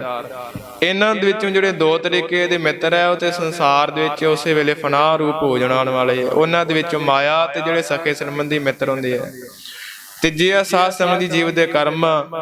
ਉਹ ਭਾਵੇਂ ਜਿਹੜੇ ਮਰਜ਼ੀ ਹੋਣ, ਚੰਗੇ ਆ ਜਾਂ ਮਾੜੇ ਆ, ਉਹਨਾਂ ਨੇ ਸਾਧ ਸੰਬੰਧੀ ਦਰਗਾਹ ਤੱਕ ਪੁੱਜਣਾ ਇਹ ਜੀਵ ਦੇ ਨਾਲ ਜਾਣੇ ਆ। ਇਸ ਕਰਕੇ ਆਪਣੇ ਜਿਹੜੇ ਸੰਸਾਰ ਦੇ ਵਿੱਚ ਅਸਲੀ ਮਿੱਤਰ ਕੌਣ ਹੈ? ਕਰਮਾਂ ਨੂੰ ਆਪਣੇ ਮਿੱਤਰ ਬਣਾਓ, ਤੇ ਕਰਮ ਵੀ ਕਿਹੜੇ ਹੋਣ? ਮਿੱਤਰ ਵੀ ਚੰਗੇ ਹੋਣ। ਜਿੰਨੇ ਚੰਗੇ ਮਿੱਤਰਾਂ ਦੇ ਕਰਕੇ, ਭਾਵ ਅਰਥ ਇਹ ਹੈ ਚੰਗੇ ਕਰਮਾਂ ਦੇ ਕਰਕੇ ਜੀਵ ਨੂੰ ਇੱਜ਼ਤ ਪਤ ਮਿਲੇ, ਉਹ ਕਰਮ ਉਹੋ ਜਿਹੇ ਮਿੱਤਰ ਜੀਵ ਨੂੰ ਹਮੇਸ਼ਾ ਬਣਾਉਣੇ ਚਾਹੀਦੇ ਆ। ਧੰਨ ਸ੍ਰੀ ਗੁਰੂ ਨਾਨਕ ਦੇਵ ਮਹਾਰਾਜ ਜੀ ਕਥਨ ਕਰ ਲੱਗੇ ਆ, ਜਿਹੜੇ ਭਾਈ ਸੰਸਾਰ ਦੀ ਜਿਹੜੀ ਤੇਰੀ ਇਸਤਰੀ ਹੈ ਇਹ ਤਾਂ ਹਮੇਸ਼ਾ ਆਪਣਾ ਸੰਸਾਰ ਦੇ ਵਿੱਚ ਕਹਿੰਦੀ ਮੈਨੂੰ ਗਹਿਣਾ ਗੱਟਾ ਮਿਲ ਜੇ ਤਾਂ ਬੜਾ ਖੁਸ਼ ਰਹਿੰਦੀ ਹੈ, ਮਿੱਤਰਾਂ ਤੇ ਆਦਿਕਾਂ ਨੂੰ ਮਾਇਆ ਮਿਲ ਜੇ ਬੜੀ ਖੁਸ਼ ਰਹਿੰਦੀ ਹੈ। ਧੰਨ ਸ੍ਰੀ ਗੁਰੂ ਗ੍ਰੰਥ ਸਾਹਿਬ ਮਹਾਰਾਜ ਦੀ ਗੁਰਬਾਣੀ ਦਾ ਕਥਨ ਹੈ, ਕਹਿੰਦੇ ਇਸ ਤਰੀਕੇ ਦੇ ਨਾਲ ਕਾਮਣ ਲੋੜਾ ਸੋਇਨਾ ਰੂਪਾ ਮਿੱਤਰ ਲੜੇਨ ਸੋ ਖਾਦਾ ਤਾ। ਕਾਮਣ ਚਾਹੁੰਦੀ ਹੈ, ਇਸਤਰੀ ਚਾਹੁੰਦੀ ਹੈ ਕਿ ਮੈਨੂੰ ਸੋਇਨਾ ਚਾਂਦੀ ਦੇ ਗਹਿਣੇ ਮਿਲ ਜਾਣ ਤਾਂ ਬੜੀ ਖੁਸ਼ ਹੈ। ਮਿੱਤਰ ਚਾਹੁੰਦੇ ਆ ਕਿ ਹਾਂ ਮਾਇਆ ਮਿਲੀ ਜਾ ਰਹੀ ਹੈ ਆਪਣੇ ਮਿੱਤਰ ਕੋਲੋਂ, ਜਿੰਨਾ ਚਿਰ ਤੱਕ ਦਿੰਦਾ ਹੈ, ਜਿੰਨਾ ਚਿਰ ਤੱਕ ਮਾਇਆ ਖੱਟੀ ਦੀ ਇਸ ਕੋਲੋਂ ਆਪਾਂ ਖਾਈ ਜਾਂਦੇ ਹਾਂ, ਆਪਣਾ ਕੀ ਜਾਂਦਾ ਹੈ। ਪਰ ਇਸੇ ਤਰੀਕੇ ਦੇ ਨਾਲ ਕਹਿੰਦੇ ਜਿਹੜਾ ਜੀਵ ਹੈ ਉਹ ਜਮਾਂ ਦੀ ਪੁਰੀ ਵਿੱਚ ਸਾਧ ਸੰਗਤ ਦੀ ਬਾਅਦ ਵਿੱਚ ਇਹਨਾਂ ਕਰਮਾਂ ਕਰਕੇ ਬੱਝਿਆ ਜਾਂਦਾ ਹੈ। ਤੇ ਜਿਨ੍ਹਾਂ ਲੋਕਾਂ ਵਾਸਤੇ ਕਰਮ ਕਰਦਾ ਸੀ ਉਹਨਾਂ ਦੇ ਵਿੱਚੋਂ ਸਾਧ ਸੰਗਤ ਦੀ ਕਿਸੇ ਨੇ ਨਾਲ ਨਹੀਂ ਜਾਣਾ। ਮੰਨਣਾ ਕਰੋ ਜਿਹੜੀ ਇਸਤਰੀ ਨੂੰ ਬੜੇ ਗਹਿਣੇ ਗੱਟੇ ਬਣਾ ਕੇ ਦਿੰਦਾ ਸੀ, ਜਿਨ੍ਹਾਂ ਮਿੱਤਰਾਂ ਨੂੰ ਬੜੀ ਮਾਇਆ ਦਿੰਦਾ ਸੀ, ਉਹ ਤੇ ਸਾਰੇ ਸਾਧ ਸੰਗਤ ਦੀ ਸੰਸਾਰ ਦੀ ਫਿਰ ਬਾਅਦ ਵਿੱਚ ਰੋਣ ਵਾਲੇ ਰਹਿ ਜਾਣੇ। ਇਹਨਾਂ ਨੇ ਰੋਣਾ ਹੀ ਹੈ, ਤੇਰੇ ਮਗਰੋਂ ਹੋਰ ਕੀ ਕਰਨਾ ਹੈ। ਸਭ ਬੰਨੇ ਪੰਡ ਪਰਾਲ। ਇਹ ਸੰਸਾਰ ਦੇ ਜਿਹੜੀਆਂ ਸਮਝ ਲਓ ਕਿ ਜਿਹੜੀਆਂ ਦੁੱਖਾਂ ਦੀਆਂ ਪੰਡਾਂ ਹੀ ਆ ਨਾ, ਮਹਾਂਪੁਰਖ ਦੱਸਦੇ ਉਹ ਫਿਰ ਵੱਜਦੇ ਆ। ਦੁੱਖ ਦੀਆਂ ਪੰਡਾਂ ਖੁੱਲੀਆਂ ਸੁੱਖ ਨਾ ਨਿਕਲੇ ਕੋਏ। ਦੁੱਖਾਂ ਦੀ ਜਿਹੜੀਆਂ ਪੰਡਾਂ ਹੈ ਨਾ ਉਹ ਫਨਾ ਰੂਪ ਪਰਾਲੀ ਵਾਲੀਆਂ, ਉਹ ਸੰਸਾਰ ਦੇ ਵਿੱਚ ਬੰਨਦੇ ਆ, ਜਿਨ੍ਹਾਂ ਦੇ ਨਾਲ ਮਿੱਤਰਤਾ ਕਰਕੇ ਦੁੱਖ ਹੀ ਪ੍ਰਾਪਤ ਹੋਣੇ ਹਨ। ਸਭ ਕੋ ਆਖੈ ਬਹੁਤ ਬਹੁਤ ਘਟ ਨ ਆਖੈ ਕੋਏ। ਇਸ ਤਰੀਕੇ ਦੇ ਨਾਲ ਸਾਰਿਆਂ ਤਾਈ ਕਹਿੰਦੇ ਬਹੁਤ ਬਹੁਤ ਬੜਾ ਬੜਾ ਇਸ ਤਰੀਕੇ ਦੇ ਨਾਲ ਕਹਿੰਦੇ ਨੇ, ਘੱਟ ਨਹੀਂ ਕੋਈ ਕਹਿੰਦਾ। ਜੰਤਰੀ ਭਾਵ ਅੰਦਰ ਹੀ ਅਕਾਲ ਪੁਰਖ ਪਰਮੇਸ਼ਰ ਵਾਹਿਗੁਰੂ ਆਪ ਜੀ ਨੂੰ ਸਾਰੇ ਬਹੁਤ ਵੱਡਾ ਸ਼੍ਰੇਸ਼ਟ ਕਹਿੰਦੇ ਹਨ। ਆਪ ਜੀ ਪੂਰਨ ਹੋ ਸੰਸਾਰ ਦੇ ਵਿੱਚ, ਘੱਟ ਨਾ ਆਖੈ ਕੋਈ, ਕੋਈ ਘੱਟ ਨਹੀਂ ਕਹਿੰਦਾ, ਜਾਂ ਆਪ ਜੀ ਅੰਦਰ ਕੋਈ ਘੱਟਤਾ ਵਾਲਾ ਕੋਈ ਗੁਣ ਹੀ ਨਹੀਂ ਹੈ। ਕੀਮਤ ਕਿਨੈ ਨਾ ਪਾਈਆ, ਕਹਿਨ ਨਾ ਵੱਡਾ ਹੋਏ। ਆਪ ਜੀ ਦੀ ਕਹਿੰਦੇ ਸੰਸਾਰ ਦੇ ਵਿੱਚ ਕਿਸੇ ਨੇ ਕੀਮਤ ਨਹੀਂ ਪਾਉਣਾ ਕੀਤੀ, ਤੇ ਕਹਿਣ ਦੇ ਨਾਲ ਮਹਾਰਾਜ ਆਪ ਜੀ ਸੰਸਾਰ ਦੇ ਵਿੱਚ ਵੱਡੇ ਨਹੀਂ ਹੁੰਦੇ। ਜੇਕਰ ਕੋਈ ਤੁਹਾਨੂੰ ਵੱਡਾ ਕਹਿੰਦਾ ਹੈ ਤੇ ਉਸ ਦੇ ਕਹਿਣ ਦੇ ਨਾਲ ਵੱਡਾ ਨਹੀਂ। ਜੇਕਰ ਆਪ ਨੂੰ ਕੋਈ ਛੋਟਾ ਨੀਚਤਾਈ ਵਾਲਾ ਵੀ ਕਹਿ ਰਿਹਾ ਕਿ ਮਹਾਰਾਜ ਆਪ ਜੀ ਦਾ ਜਸ ਪ੍ਰਤਾਪ ਕਦੇ ਘਟਦਾ ਨਹੀਂ, ਤੁਹਾਡਾ ਪ੍ਰਤਾਪ ਹਮੇਸ਼ਾ ਨਿਤ ਪ੍ਰਤੀ ਵੱਧਦਾ ਹੀ ਰਹਿੰਦਾ ਹੈ। ਕਿਸੇ ਤਰੀਕੇ ਦੇ ਨਾਲ ਮਹਾਰਾਜ ਘਟਣ ਵਾਲਾ ਨਹੀਂ ਹੈ, ਤੇ ਕਹਿਣ ਦੇ ਨਾਲ ਕਿਸੇ ਨਾਲ ਵੱਡਾ ਨਹੀਂ ਹੋ ਜਾਂਦਾ। ਧੰਨ ਸ਼੍ਰੀ ਗੁਰੂ ਨਾਨਕ ਦੇਵ ਮਹਾਰਾਜ ਇਸ ਤਰੀਕੇ ਦੇ ਨਾਲ ਜੀਵਨ ਨੂੰ ਇਹ ਪਾਵਨ ਪਵਿੱਤਰ ਉਪਦੇਸ਼ ਬਖਸ਼ਿਸ਼ ਕਰਦੇ ਹਨ। ਜੇ ਕੋਈ ਵੱਡਾ ਕਹੇ ਵਡਿਆਈ ਖਾਵੇ, ਮਹਾਂਪੁਰਖ ਦੱਸਦੇ ਹੁੰਦੇ, ਜੇਕਰ ਕੋਈ ਸੰਸਾਰ ਦੇ ਵਿੱਚ ਆਪਣੇ ਆਪ ਨੂੰ ਵੱਡਾ ਕਹਾਉਣ ਦੀ ਕੋਸ਼ਿਸ਼ ਕਰਦਾ ਹੈ, ਉਹ ਮੰਨਣਾ ਕਰੋ ਵਡਿਆਈ ਨੂੰ ਖਾਂਦਾ ਹੈ। ਉਸ ਨੂੰ ਆਪਣੇ ਸੰਸਾਰ ਦੇ ਵਿੱਚ ਜਿਹੜੀ ਹੈ ਨਾ, ਉਹ ਇੱਜ਼ਤ ਪੱਤ ਆਬਰੂ ਆਪਣੇ ਸੰਸਾਰ ਦੀ ਪ੍ਰਭਤਾ ਮਾਨ ਵਡਿਆਈ ਕਰਾਉਣ ਦੀ ਇੱਛਾ ਹੁੰਦੀ ਹੈ। ਕਿਉਂਕਿ ਧੰਨ ਸ਼੍ਰੀ ਗੁਰੂ ਨਾਨਕ ਦੇਵ ਮਹਾਰਾਜ ਨੇ ਜਦੋਂ ਕਲਯੁਗ ਮਿਲਿਆ, ਆਪ ਜੀ ਨੇ ਸ੍ਰੀ ਰਾਗ ਦੇ ਪਹਿਲੇ ਸ਼ਬਦ ਅੰਦਰ ਇਹ ਬਚਨ ਸਰਵਣ ਕੀਤਾ ਹੋਵੇਗਾ। ਉਸ ਵੇਲੇ ਕਲਯੁਗ ਨੇ ਆ ਕਰਕੇ ਗੁਰੂ ਨਾਨਕ ਦੇਵ ਮਹਾਰਾਜ ਜੀ ਨੂੰ 4 ਭੇਟਾਵਾਂ ਰੱਖੀਆਂ। ਪਹਿਲਾਂ ਕਹਿੰਦਾ ਮਹਾਰਾਜ ਮੈਂ ਆਪ ਜੀ ਨੂੰ ਸੋਹਣੇ ਮੋਤੀਆਂ ਜਿਹੜੇ ਘਰ ਬਾਹਰੋਂ ਸਾਰ ਦੇਣਾ ਹੈ। ਫਿਰ ਧਰਤੀ ਮਹਾਰਾਜ ਆਪ ਜੀ ਨੂੰ ਇਹੋ ਜਿਹੀ ਕਰ ਦੇਵਾਂਗਾ। ਫਿਰ ਦੂਸਰੀ ਭੇਟਾ ਕੀਤੀ ਮਹਾਰਾਜ ਸੋਹਣੀਆਂ ਇਸਤਰੀਆਂ ਬਖਸ਼ਿਸ਼ ਕਰਦਾ ਹੈ। ਤੀਸਰਾ ਇਸਨੇ ਕਿਹਾ ਕਿ ਮਹਾਰਾਜ ਹੋਰ ਦੱਸੋ, ਤੁਹਾਨੂੰ ਰਿੱਧੀਆਂ ਸਿੱਧੀਆਂ ਬਖਸ਼ਿਸ਼ ਕਰ ਦੇਣਾ ਹੈ। ਕਿਉਂਕਿ ਰਿੱਧੀਆਂ ਸਿੱਧੀਆਂ ਨੂੰ ਜਿਹੜੇ ਆ ਨਾ ਸੰਸਾਰ ਦੇ ਲੋਕ ਹੀ ਬੜਾ ਚਾਹੁੰਦੇ ਆ। ਇਹਨਾਂ ਨੂੰ ਮਿਲਣ ਦੇ ਨਾਲ ਕਹਿੰਦੇ ਆ ਜਿਸ ਤਰ੍ਹਾਂ ਮਨੁੱਖ ਜੋ ਚਾਹਵੇ ਉਹ ਕਰ ਸਕਦਾ ਹੈ। ਆਪਣੇ ਆਪ ਨੇ ਸਰੀਰ ਨੂੰ ਨਿੱਕੇ ਤੋਂ ਪਰਮਾਣੂ ਜਿੰਨਾ ਕਰ ਸਕਦਾ ਹੈ, ਸੁਮੇਰ ਪਰਬਤ ਦੀ ਨਹੀਂ ਵੱਡਾ ਵੀ ਕਰ ਸਕਦਾ ਹੈ। 5 ਸਿਰ ਮਹਾਂਪੁਰਖ ਦਰਦੇ ਅੰਨ ਹੋਵੇ ਨਾ ਤੇ ਹਜ਼ਾਰਾਂ ਮਨੁੱਖਾਂ ਨੂੰ ਵਰਤਾ ਸਕਦਾ ਹੈ। ਇੰਨੇ ਹੱਥਾਂ ਦੇ ਵਿੱਚ ਰਿੱਧੀਆਂ ਸਿੱਧੀਆਂ ਵਰਤਣ ਲੱਗ ਪੈਂਦੀਆਂ। ਫਿਰ ਚੌਥੀ ਇੱਛਾ ਮਹਾਰਾਜ ਨੂੰ ਇਹ ਰੱਖਣਾ ਕੀਤੀ ਸੀ। ਕਲਯੁਗ ਨੇ ਭੇਟਾ ਦਿੱਤੀ ਕਿ ਮਹਾਰਾਜ ਆਪ ਜੀ ਚਾਹੋ ਤੇ ਸਾਰੇ ਜਹਾਨ ਦਾ, ਸਾਰੇ ਸੰਸਾਰ ਦਾ ਮਾਰੇ ਸੁਲਤਾਨ ਬਾਦਸ਼ਾਹ ਬਣਾ ਦੇਈਏ। ਧੰਨ ਸ਼੍ਰੀ ਗੁਰੂ ਨਾਨਕ ਦੇਵ ਮਹਾਰਾਜ ਨੇ ਇਹਨਾਂ ਦੇ ਵਿੱਚੋਂ ਕੋਈ ਭੇਟਾ ਕਬੂਲ ਨਹੀਂ ਕੀਤੀ। ਕਿਸੇ ਤਰੀਕੇ ਦੇ ਨਾਲ ਬਾਦਸ਼ਾਹ ਕਹਾ ਕਰਕੇ ਸੰਸਾਰ ਦੇ ਵਿੱਚ ਵੱਡਾ ਕਹਾਉਣ ਦੀ, ਵਡਿਆਈ ਲੈਣ ਦੀ, ਪ੍ਰਭੁਤਾ ਲੈਣ ਦੀ ਮਹਾਰਾਜ ਕਹਿੰਦੇ ਸਾਨੂੰ ਕੋਈ ਇੱਛਾ ਨਹੀਂ ਹੈ। ਇਸ ਕਰਕੇ ਧੰਨ ਸ਼੍ਰੀ ਗੁਰੂ ਨਾਨਕ ਦੇਵ ਮਹਾਰਾਜ ਕਹਿਣ ਲੱਗੇ ਵਾਹਿਗੁਰੂ ਤੈਨੂੰ ਕਹਿਣ ਦੇ ਨਾਲ, ਵੱਡਾ ਕਹਿਣ ਦੇ ਨਾਲ ਕੋਈ ਵੱਡਾ ਨਹੀਂ ਹੁੰਦਾ। ਜਾਂ ਕੋਈ ਆਪਣੇ ਆਪ ਨੂੰ ਵੱਡਾ ਕਹਾਉਣ ਵਾਲਾ ਸੰਸਾਰ ਦੇ ਵਿੱਚ ਇਹ ਨਾ ਸਮਝ ਲਵੇ ਕਿ ਮੈਂ ਵੱਡਾ ਹੋ ਗਿਆ। ਕਿਸੇ ਤਰੀਕੇ ਦੇ ਨਾਲ ਭਾਈ ਪਰਮੇਸ਼ਰ ਤੋਂ ਵੱਡਾ ਨਹੀਂ ਹੋ ਸਕਦਾ ਕੋਈ। ਉਹ ਵਾਹਿਗੁਰੂ ਸਮਰੱਥ ਹੈ। ਸਾਚਾ ਸਾਹਿਬ ਏਕ ਤੂੰ, ਹੋਰ ਜੀਆ ਕੀਤੇ ਲੋ। ਭਾਈ ਜੋ ਸੱਚਾ ਅਕਾਲ ਪੁਰਖ ਪਰਮੇਸ਼ਰ ਹੈ ਕਹਿੰਦੇ ਉਹ ਏਕ ਤੂੰ, ਉਹ ਵਾਹਿਗੁਰੂ ਹੈ ਅਕਾਲ ਪੁਰਖ ਪਰਮੇਸ਼ਰ ਇਕੱਲੇ ਆਪ ਜੀ ਹੋ। ਹੋਰ ਜੀਆ ਕੀਤੇ ਲੋ, ਹੋਰ ਤੇ ਸੰਸਾਰ ਦੇ ਲੋ ਦਾ ਪਹਿਲਾ ਅਰਥ ਕਰ ਲਈਏ ਲੋਕ। ਕਿਤਨੇ ਹੀ ਸੰਸਾਰ ਦੇ ਵਿੱਚ ਜੀਵ ਹਨ, ਕਿੰਨੇ ਲੋਕ ਹਨ, ਪਰ ਮਹਾਰਾਜ ਸੱਚਾ ਜਿਹੜਾ ਅਕਾਲ ਪੁਰਖ ਪਰਮੇਸ਼ਰ ਹੈ ਉਹ ਆਪ ਹੀ ਹੋ। ਜੈ ਸੰਸਾਰ ਸੱਚੇ ਕੌਣ ਨੇ ਜਿਹੜੇ ਪਰਮੇਸ਼ਰ ਦੇ ਜਨ, ਉਸ ਬੰਦਗੀ ਨੂੰ ਕਮਾਉਣ ਵਾਲੇ ਜਿਹੜੇ ਮਹਾਤਮਾ ਜਨ ਹਨ ਉਹ ਸੱਚੇ ਹੈ। ਹੇ ਵਾਹਿਗੁਰੂ ਆਪ ਮਾਲਕ ਹੋ, ਸੰਸਾਰ ਦੇ ਵਿੱਚ ਸਦੀਵ ਰਹਿਣ ਵਾਲੇ ਹੋ। ਨੀਚਾ ਅੰਦਰ ਨੀਚ ਜਾਤ, ਨੀਚੀ ਹੂ ਅਤ ਨੀਚ। ਧੰਨ ਸ਼੍ਰੀ ਗੁਰੂ ਨਾਨਕ ਦੇਵ ਮਹਾਰਾਜ ਜੀ ਤੇ ਨਿਮਰਤਾ ਵਿੱਚ ਆ ਕਰਕੇ ਬਚਨ ਨਾ ਕਰ ਲਗੇ। ਨੀਚਾ ਅੰਦਰ ਨੀਚ ਜਾਤ, ਪਹਿਲੇ ਅਰਥਾਂ ਦੇ ਵਿੱਚ ਸਾਧ ਸੰਗਤ ਨੇ ਕਰ ਲਏ ਕਿ ਜਿਹੜੀ ਸੰਸਾਰ ਦੇ ਅੰਦਰ ਸਭ ਤੋਂ ਨੀਵੀਂ ਜਾਤ ਮੰਨੀ ਜਾਂਦੀ ਕਹਿੰਦੇ ਸ਼ੂਦਰ ਹੈ। ਪੁਰਾਣੇ ਸਮੇਂ ਦੇ ਵਿੱਚ ਇੱਥੋਂ ਤੱਕ ਸ਼ੂਦਰਾਂ ਦੀ ਇੰਨੀ ਮੰਦੀ ਹਾਲ ਸੀ ਸਾਧ ਸੰਗਤ ਦੀ, ਕਿਤੇ ਨੇੜੇ ਨਹੀਂ ਸੀ ਆਉਣ ਦਿੰਦੇ। ਸ਼ੂਦਰ ਨੂੰ ਕਹਿੰਦੇ ਵੇਖਣਾ ਵੀ ਮਾੜਾ ਹੈ। ਬ੍ਰਾਹਮਣ ਕਹਿੰਦੀ ਸਾਡਾ ਦਿਨ ਪਟਿਆ ਗਿਆ ਜੇਕਰ ਕਿਤੇ ਸਾਡੇ ਮੱਥੇ ਸ਼ੂਦਰ ਲੱਗ ਗਿਆ। ਧੰਨ ਸ਼੍ਰੀ ਗੁਰੂ ਨਾਨਕ ਦੇਵ ਮਹਾਰਾਜ ਕਹਿਣ ਲੱਗੇ ਕਿ ਇਸ ਤਰੀਕੇ ਦੇ ਨਾਲ ਨੀਵਿਆਂ ਵਿੱਚੋਂ ਜਿਹੜੀਆਂ ਨੀਚਾਂ ਜਿਹੜਾ ਜਾਤ ਵਾਲੀ ਹੈ ਉਹ ਨੀਚ ਭਲੇ ਨੇ, ਚੰਗੇ ਨੇ, ਜਿਨ੍ਹਾਂ ਨੂੰ ਰੱਬ ਦਾ ਨਾਮ ਚੇਤੇ ਹੈ। ਫਿਰ ਨਾਮ ਚੇਤੇ ਪਰਮੇਸ਼ਰ ਦਾ ਕਿਹਨਾਂ ਨੂੰ ਆਇਆ? ਧੰਨ ਸ਼੍ਰੀ ਗੁਰੂ ਨਾਨਕ ਦੇਵ ਮਹਾਰਾਜ ਜੀ ਦਾ ਪਾਵਨ ਪਵਿੱਤਰ ਬਚਨ ਹਨ। ਨੀਚਾ ਅੰਦਰ ਨੀਚ ਜਾਤ, ਸਭ ਤੋਂ ਨੀਵੀਂ ਜਾਤ ਵਾਲੇ ਸਾਧ ਸੰਗਤ ਜੀ ਭਗਤ ਨਾਮਦੇਵ ਜੀ, ਸ਼ੂਦਰ ਜਾਤੀ ਦੇ ਨਾਲ ਸੰਬੰਧ ਰੱਖਣ ਵਾਲੇ ਸ਼ੀਪਾ, ਕਹਿੰਦੇ ਉਹਨਾਂ ਦੇ ਜਾਤ ਨੀਵੀਂ ਹੈ। ਜਿਨ੍ਹਾਂ ਨੇ ਪਰਮੇਸ਼ਰ ਨੂੰ ਨਾਮ ਜਪ ਕਰਕੇ ਪ੍ਰਾਪਤੀ ਕੀਤੀ, ਫਿਰ ਅੱਗੇ ਨੀਚ ਜਾਤ ਹੋਰ ਸਾਧ ਸੰਗਤ ਨੀਵੀਂ ਜਾਤ ਵਾਲੇ ਕੌਣ ਹੋਏ?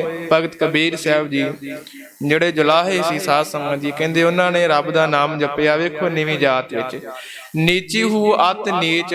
ਹੋਰ ਸਾਧ ਸੰਗਤ ਜੀ ਕਹਿੰਦੇ ਸਾਧਨਾ ਜੀ ਕਸਾਈ ਜਾਤ ਦੇ ਨਾਲ ਸੰਬੰਧ ਰੱਖਣ ਵਾਲੇ। ਵੇਖੋ ਹੋਰ ਸਾਧ ਸੰਗਤ ਜੀ ਨੀਵਾਂ ਕਹਿੰਦੇ ਚੰਡਾਲਾਂ ਦੇ ਘਰ ਦੇ ਵੇਖੇ ਭਗਤ ਵਾਲਮੀਕ ਜੀ ਪੈਦਾ ਹੋਏ। ਹੋਰ ਅਤ ਨੀਚ ਕਹਿੰਦੇ ਕਿਹਨੂੰ ਗਣੀਏ? ਕਹਿੰਦੇ ਭਗਤ ਰਵਿਦਾਸ ਜੀ ਨੂੰ ਵੇਖ ਲੋ, ਜਿਹੜਾ ਚਮਿਆਰ ਜਾਤੀ ਦੇ ਨਾਲ ਸੰਬੰਧ ਰੱਖਦਾ ਸੀ, ਚਮੜੇ ਦਾ ਕੰਮ ਕਰਦਾ ਸੀ। ਇਹ ਤੋਂ ਨੀਵੀਆਂ ਜਾਤਾਂ ਸੰਸਾਰ ਵਿੱਚ ਕਿਹੜੀਆਂ ਹੋਣੀਆਂ ਹਨ? ਨਾਨਕ ਤਿਨ ਕੈ ਸੰਗ ਸਾਥ, ਵੱਡਿਆ ਸਿਓ ਕਿਆ ਰੀਸ। ਸ਼ਬਦ ਦੀ ਸੰਪੂਰਨਤਾ ਕਰਕੇ ਨਾਨਕ ਨਾਮ ਦੀ ਮੋਹ ਲਗਾ ਕਰਕੇ ਬਖਸ਼ਿਸ਼ ਕਰਦੇ ਭਾਈ ਉਹਨਾਂ ਦੇ ਸੰਗ ਸਾਥ, ਉਹਨਾਂ ਦੇ ਨਾਲ ਸਾਧ ਸੰਗਤ ਦੀ ਸੰਗਤ ਪ੍ਰਾਪਤ ਹੋਵੇ। ਵੱਡਿਆਂ ਸਿਓ ਕਿਆ ਰੀਸ, ਵੱਡਿਆਂ ਦੀ ਭਾਈ ਸੰਸਾਰ ਵਿੱਚ ਕੀ ਰੀਸ ਕਰਨੀ ਹੈ?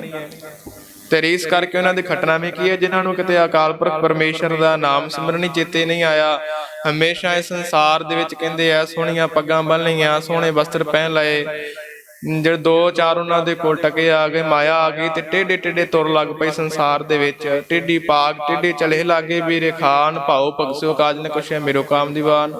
ਕਹਿੰਦੇ ਇਹਨਾਂ ਜਿਹੇ ਲੋਕਾਂ ਤੋਂ ਕੀ ਲੈਣਾ ਹੈ? ਇਹਨਾਂ ਦੀ ਕੀ ਰੀਸ ਕਰਨੀ ਹੈ ਜਿਨ੍ਹਾਂ ਨੇ ਕਦੇ ਆਪ ਪਰਮੇਸ਼ਰ ਦਾ ਨਾਮ ਹੀ ਨਹੀਂ ਜਪਿਆ ਤੇ ਸੰਸਾਰ ਦੇ ਵਿੱਚ ਬੜਾ ਟੇਢੇ ਟੇਢੇ ਹੋ ਕਰਕੇ ਦਿਖਾ ਕਰਕੇ ਚੱਲਦੇ ਹਨ।